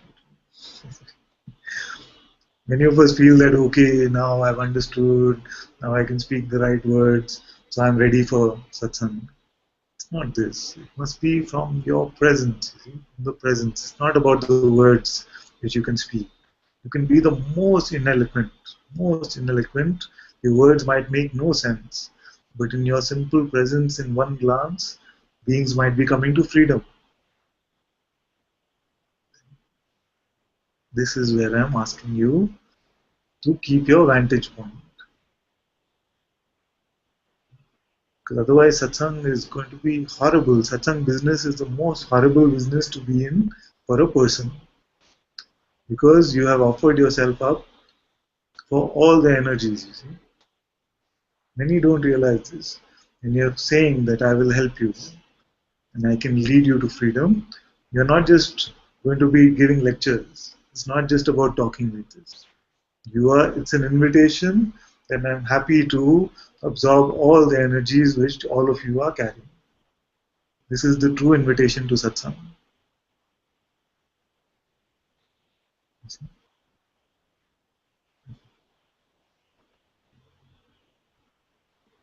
And this can come when you have seen that it is unshakable what you are. Any energy can come and go.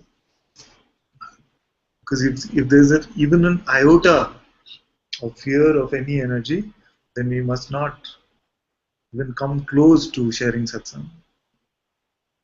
If there's an iota of fear of any sort of energy, any sort of this energetic transmission, then we must not say that I am going to be sharing satsang. And if satsang is going to happen through you, it will happen spontaneously through this presence. And this will not be accompanied by any fear.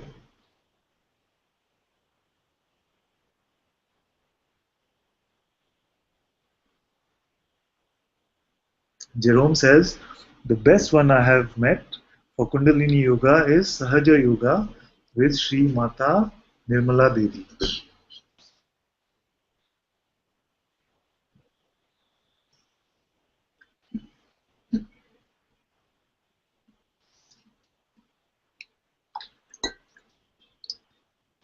Okay, I don't know why I went on that tirade, by the way. I don't know who it was meant for.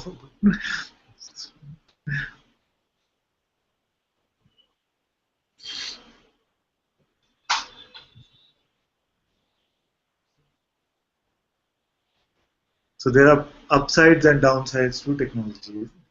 So what's happening is because the world has become so accessible, even things like Kundalini, which were very, very, very sacred sort of sciences.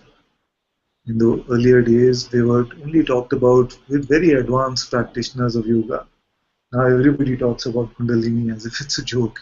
It's just, and many, many of these appearances of strong energetic transmissions gone wrong, and all of these things can happen.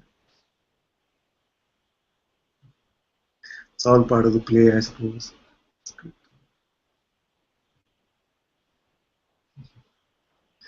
Thank you, my dear. Jesh says, Father, you're the only yoga I know. There is nothing else.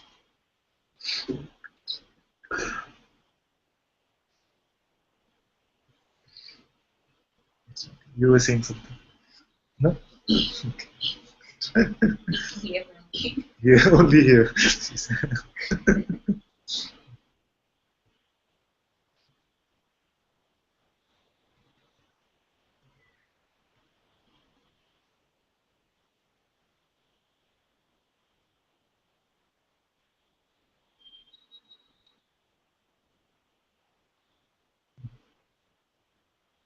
You wanted to share something about this?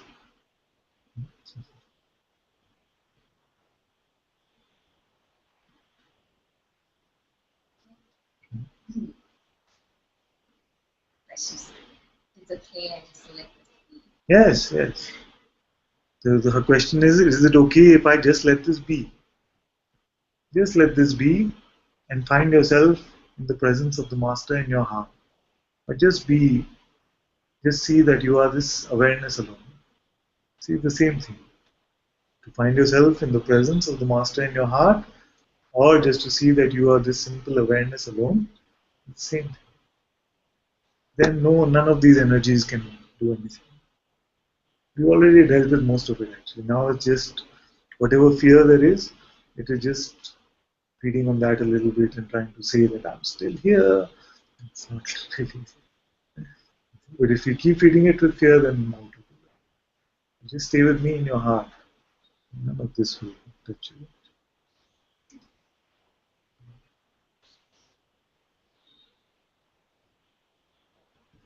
You go back when?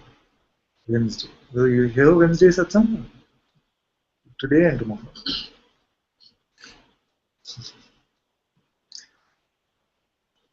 The mind is saying, I don't want to go, I know that.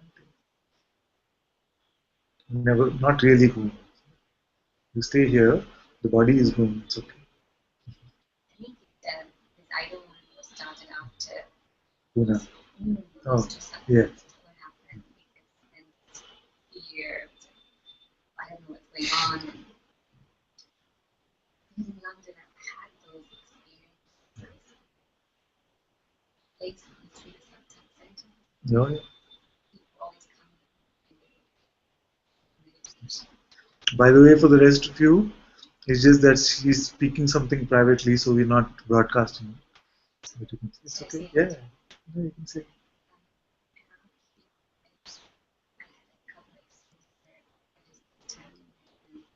I feel like something came out of someone image. Yeah, I exactly. wouldn't see anything. I would just know who people are, and they would just continue. And so that happened a couple of times. But, so it feels like, oh, I go there, I don't have control. It's just they're coming in. I don't want to. We can talk a little more about this after satsang, but it's exactly how it happens, mostly. That's why I said that the master should be someone who can absorb this stuff, not just, okay, we'll talk about this. Jayani says, Father, I know these energies very well. They come very strong at times, but there is no interest in them here anymore. Very good. They appear just like any other phenomena. Very good. May everything continue to be absorbed in you. Very good. It is. It is. And Priya says, hello, please give all my love to Father in chat. I love him so much. My heart is in Satsang. So much love to you, Priya, dearest. Hope you had a wonderful birthday. I know you're having a blast, actually. So it's good.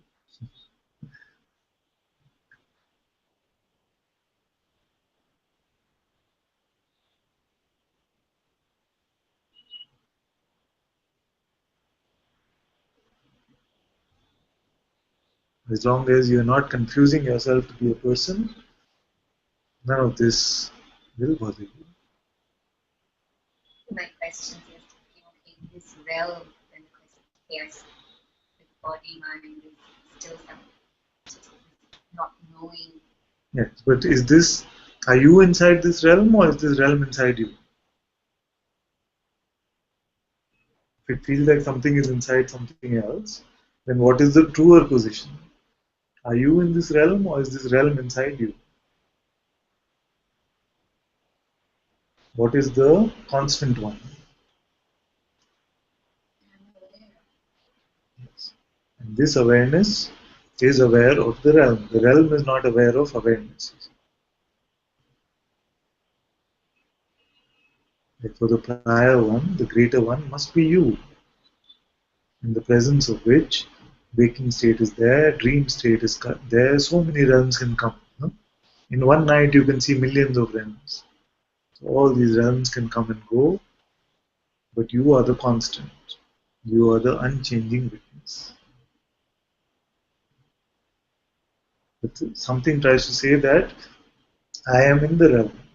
What is in the realm is mine, also itself, so which is what is called attachment. Just imagine, all just imagine.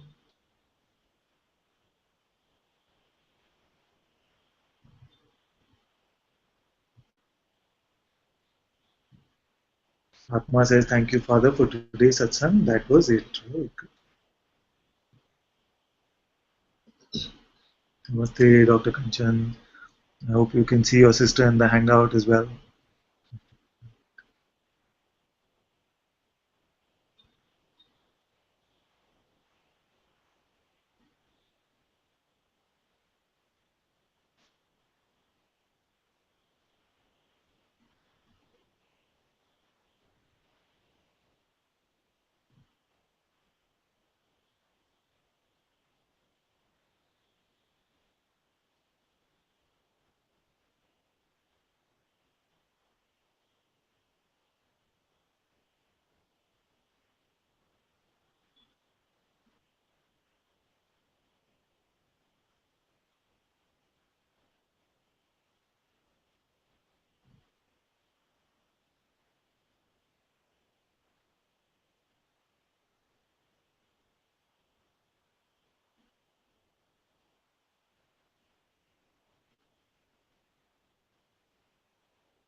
Thank you, Devika.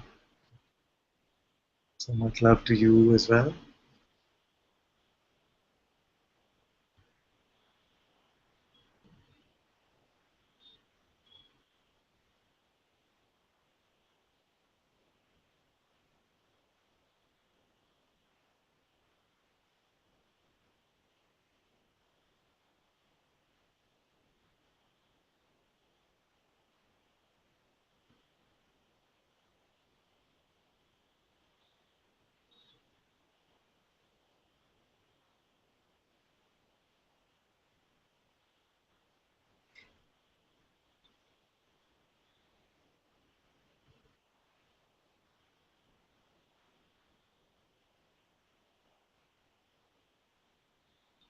Devika says, all is satsang, all is truth.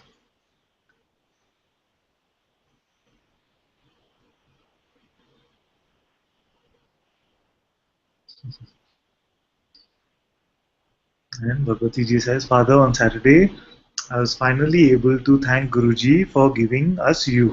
Thank you, my dear. This reminded me of what Shanti actually told him when we met at Prasanna and we had a special dinner with the Sangha of being in Guruji. And she said that he might be your son, but he's our father. So he said, don't call me grandpa, okay?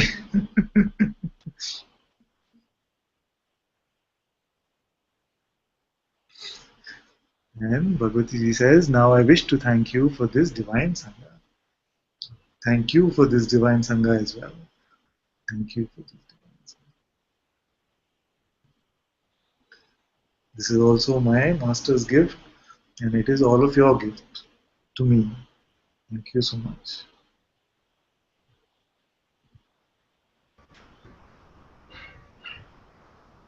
She says so much light is here in this Sangha. Thank you and thank you all. You are also this light. So thank you too.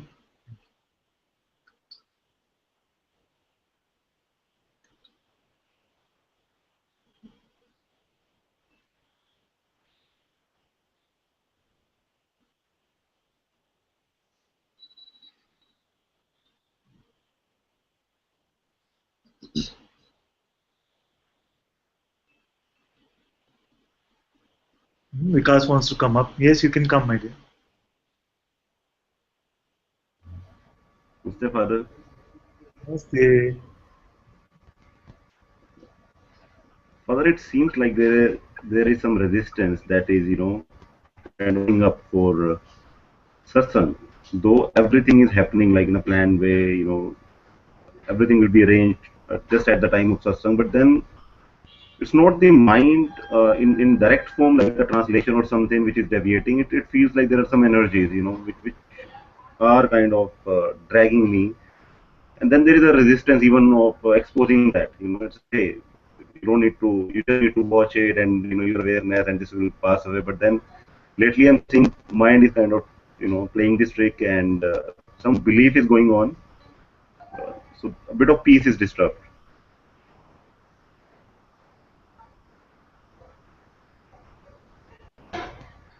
You know what we should do? We should create a list of all those who make a deal with me. We should actually have a physical Google spreadsheet. And we should put everyone who says that if I ever move away from satsang, then you must pull me back. And you must go to this Google spreadsheet and put your name in there. Okay?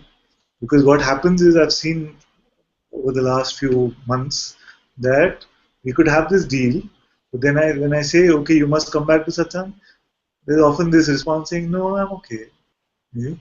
So then we must now make a deal like this. In this play that is going on, we must actually go and put our name over there. And if there's a way to put a digital signature, you should put that also. Yeah? So it doesn't seem like I am now forcing you to come back to satsang, because Ananta maybe needs more followers or something like that. So, yeah? So let's actually do this. And then if something takes over and saying, okay, no, I don't need it, it's the same stuff. And then when I say, okay, I feel you must come back to satsang, then you will not say it. I'm only living up to my end of the bargain. It'll be good to play it out like this. Maybe it needs to play in this realm also a little bit. Because very often I see, not for you, not just for you, I'm saying, but very often I see like this, that one day the voice is saying, yes, I want to be at your feet forever. And if there's ever anything, you just whack me out of it. Just whack me out of it and pull me right back in. And after a few days, you're saying, it's okay. I got this. Then I'm saying, okay, maybe come to Satsang. No, I got this. Then what am I supposed to do? I do not want to. The other thing is that I know that life will work its way through, and if we are to meet in this lifetime, we will meet in this lifetime or the next or the next. We will meet. But it is my job to remind you because you made this deal with me. So we need maybe a reminder system. I don't know what else to say. What else to do? The pull is very, very strong to be in satsang. So in a way, whatever happens, even for 10 minutes I won't log in, it'll bring me here. So you are doing it. That is for sure. But then on the other part, something is, pulling me. There would be attention that will go here and there. And even if I'll stick to my seat just in front of that, I don't know, there would be some resistance that would come just to, do something while the satsang is going on. So just wanted to expose it. Yes. When the trouble comes, the trouble is not here yet. The trouble is not here yet because you already see that it is a resistance. But when the resistance becomes so strong that it seems like the truth, that is when the trouble comes. You see, when the voice of the resistance sounds like the truth and the voice of the teacher sounds like it is coming from ego, that is when the trouble comes.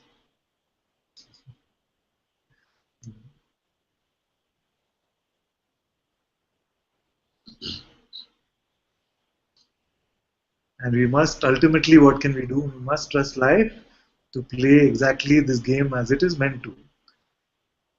But I'm happy to play. Even in the worldly form, whatever is needed to be done, I'm happy to play.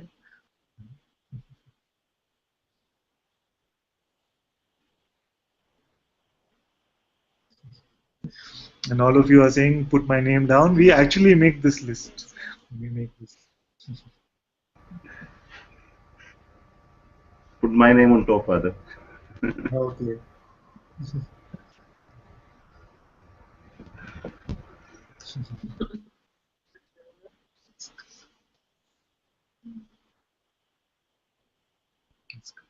Because sometimes, actually, I'm going to be completely honest. This resistance can be so sneaky. It takes me by surprise.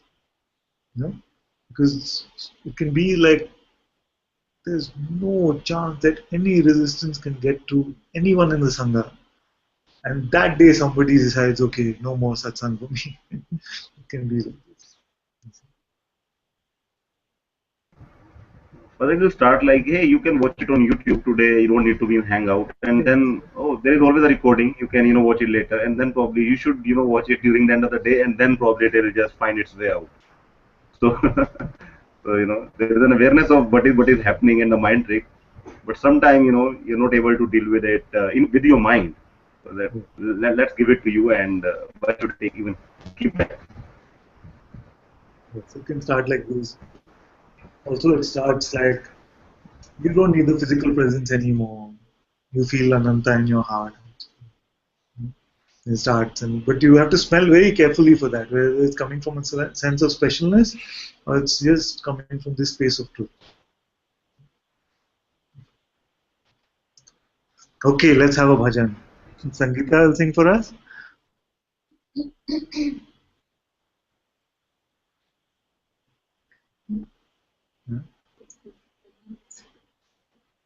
Say again. This Satsang feels like it just End it fast.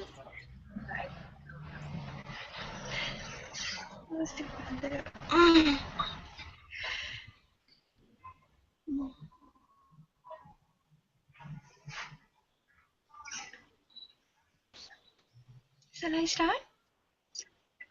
Yes, please, my dear. Thank you. Is it hearing today? It's quite okay. Yeah. Yeah. Okay.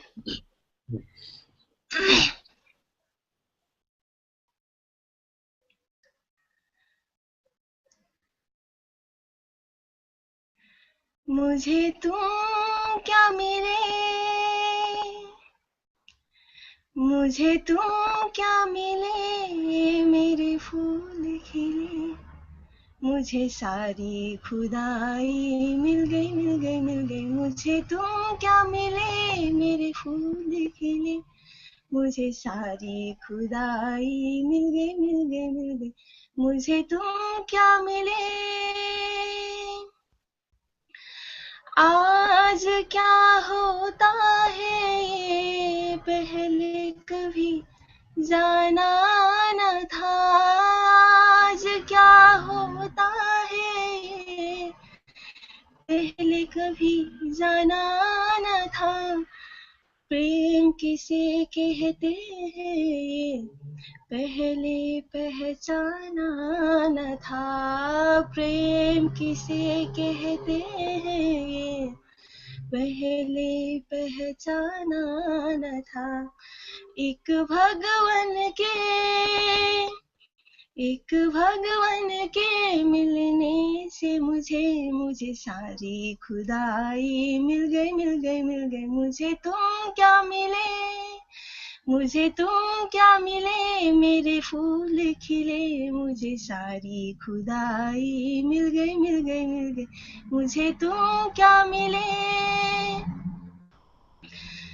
आंसू अब भी आती है पर ये आंसू कुछ और है, आंसू अब भी आती है पर ये आंसू कुछ और है, दुख की अंधियारी रातें भी, दुख की अंधियारी रातें भी पर अब सुख की भोर है, दुख की अंधियारी रातें भी पर अब सुख की भोर है, एक भगवन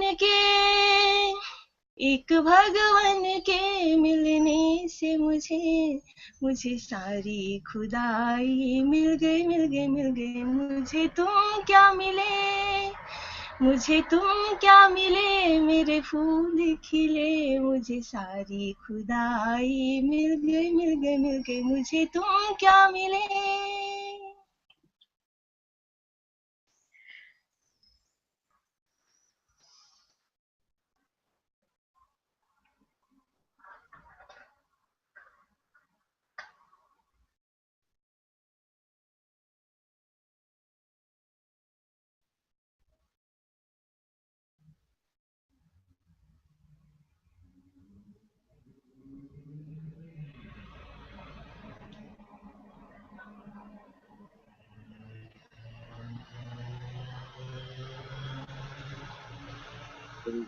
Very beautiful as always, my dear. Very good. Thank you so much. Thank you so much.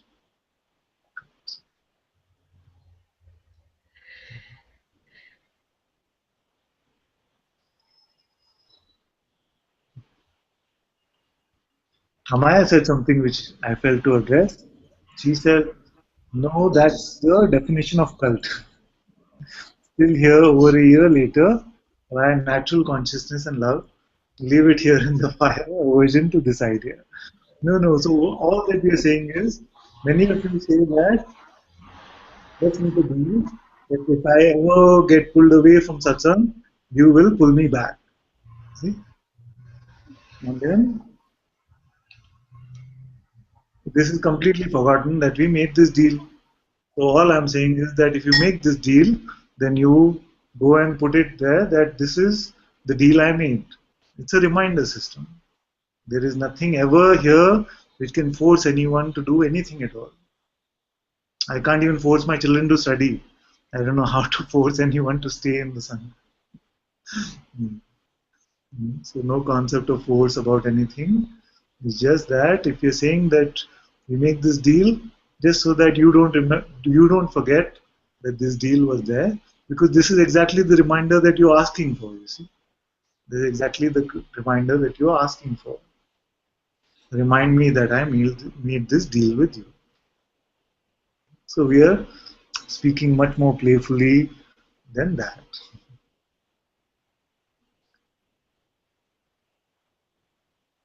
And Atma said, never left Satsang, impossible to leave myself. Now when I found it, IT capital. Prema says, thank you so much, Father, for taking my hand. Always welcome.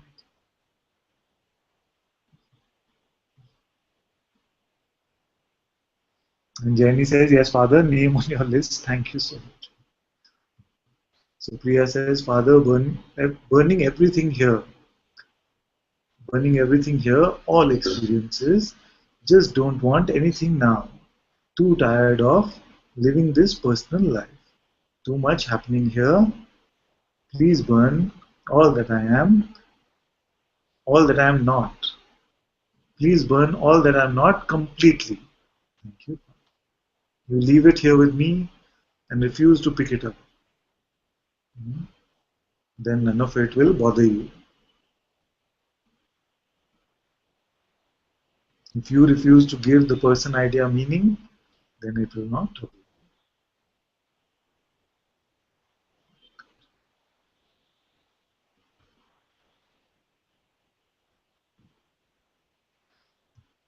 So many enjoyed your singing so much, Sangeeta. On the YouTube chat, they're all saying, thank you so much. And Amaya is saying it was an exposing. Yes. So grateful for your hand which reached out when I jumped out for overnight. And your love was such easy welcome home. Very good.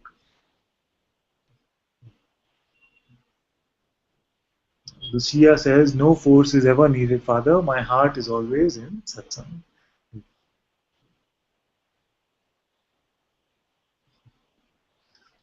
Amaya says, thank you so much and so very grateful. Love. Love you too, my dear.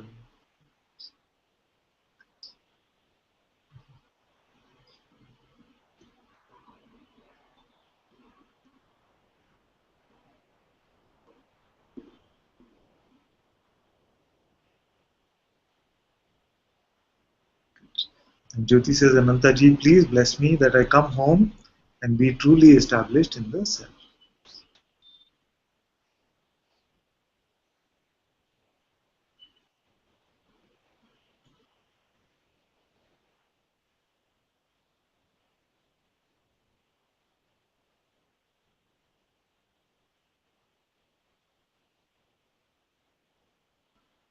You are home, my dear. You are home now. No pretending that you are leaving. That's all that's needed. You have never left the destination.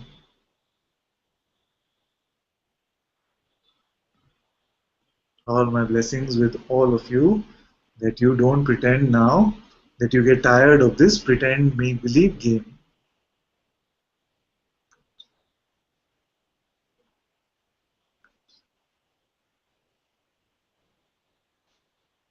Parvati ji can share her beautiful invocations with us.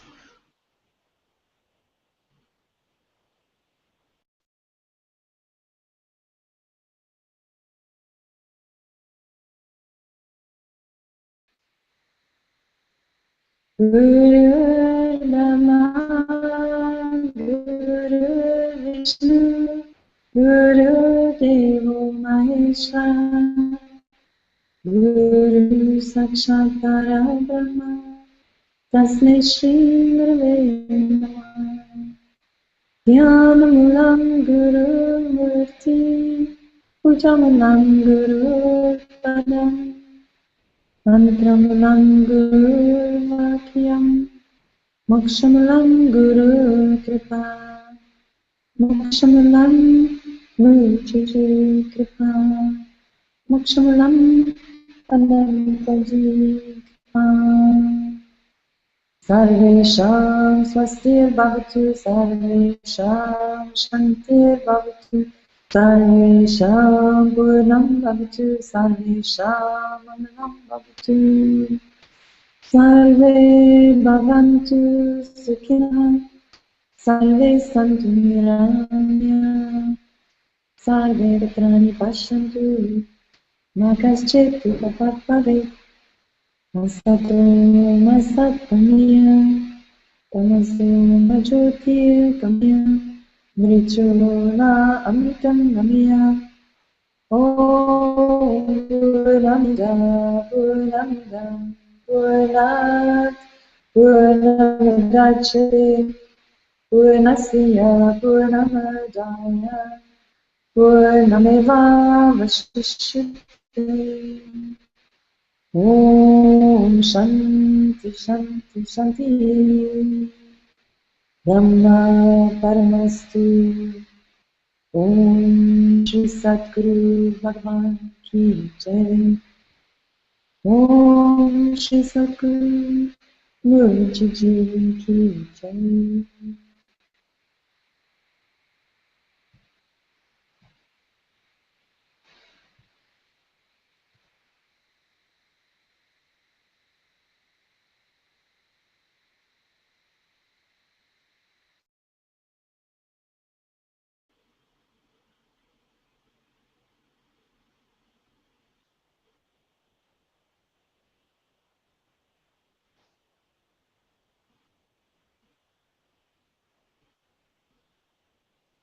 Thank you all so much for being in Satsang today.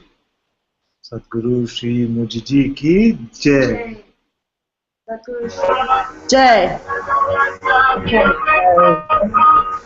Jai.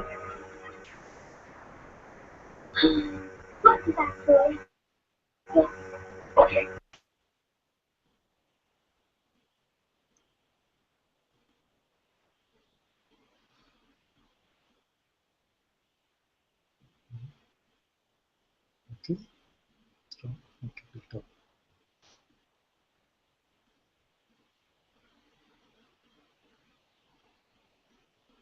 Thank you so much, Parvati ji. Thank you. We can turn the broadcast off now.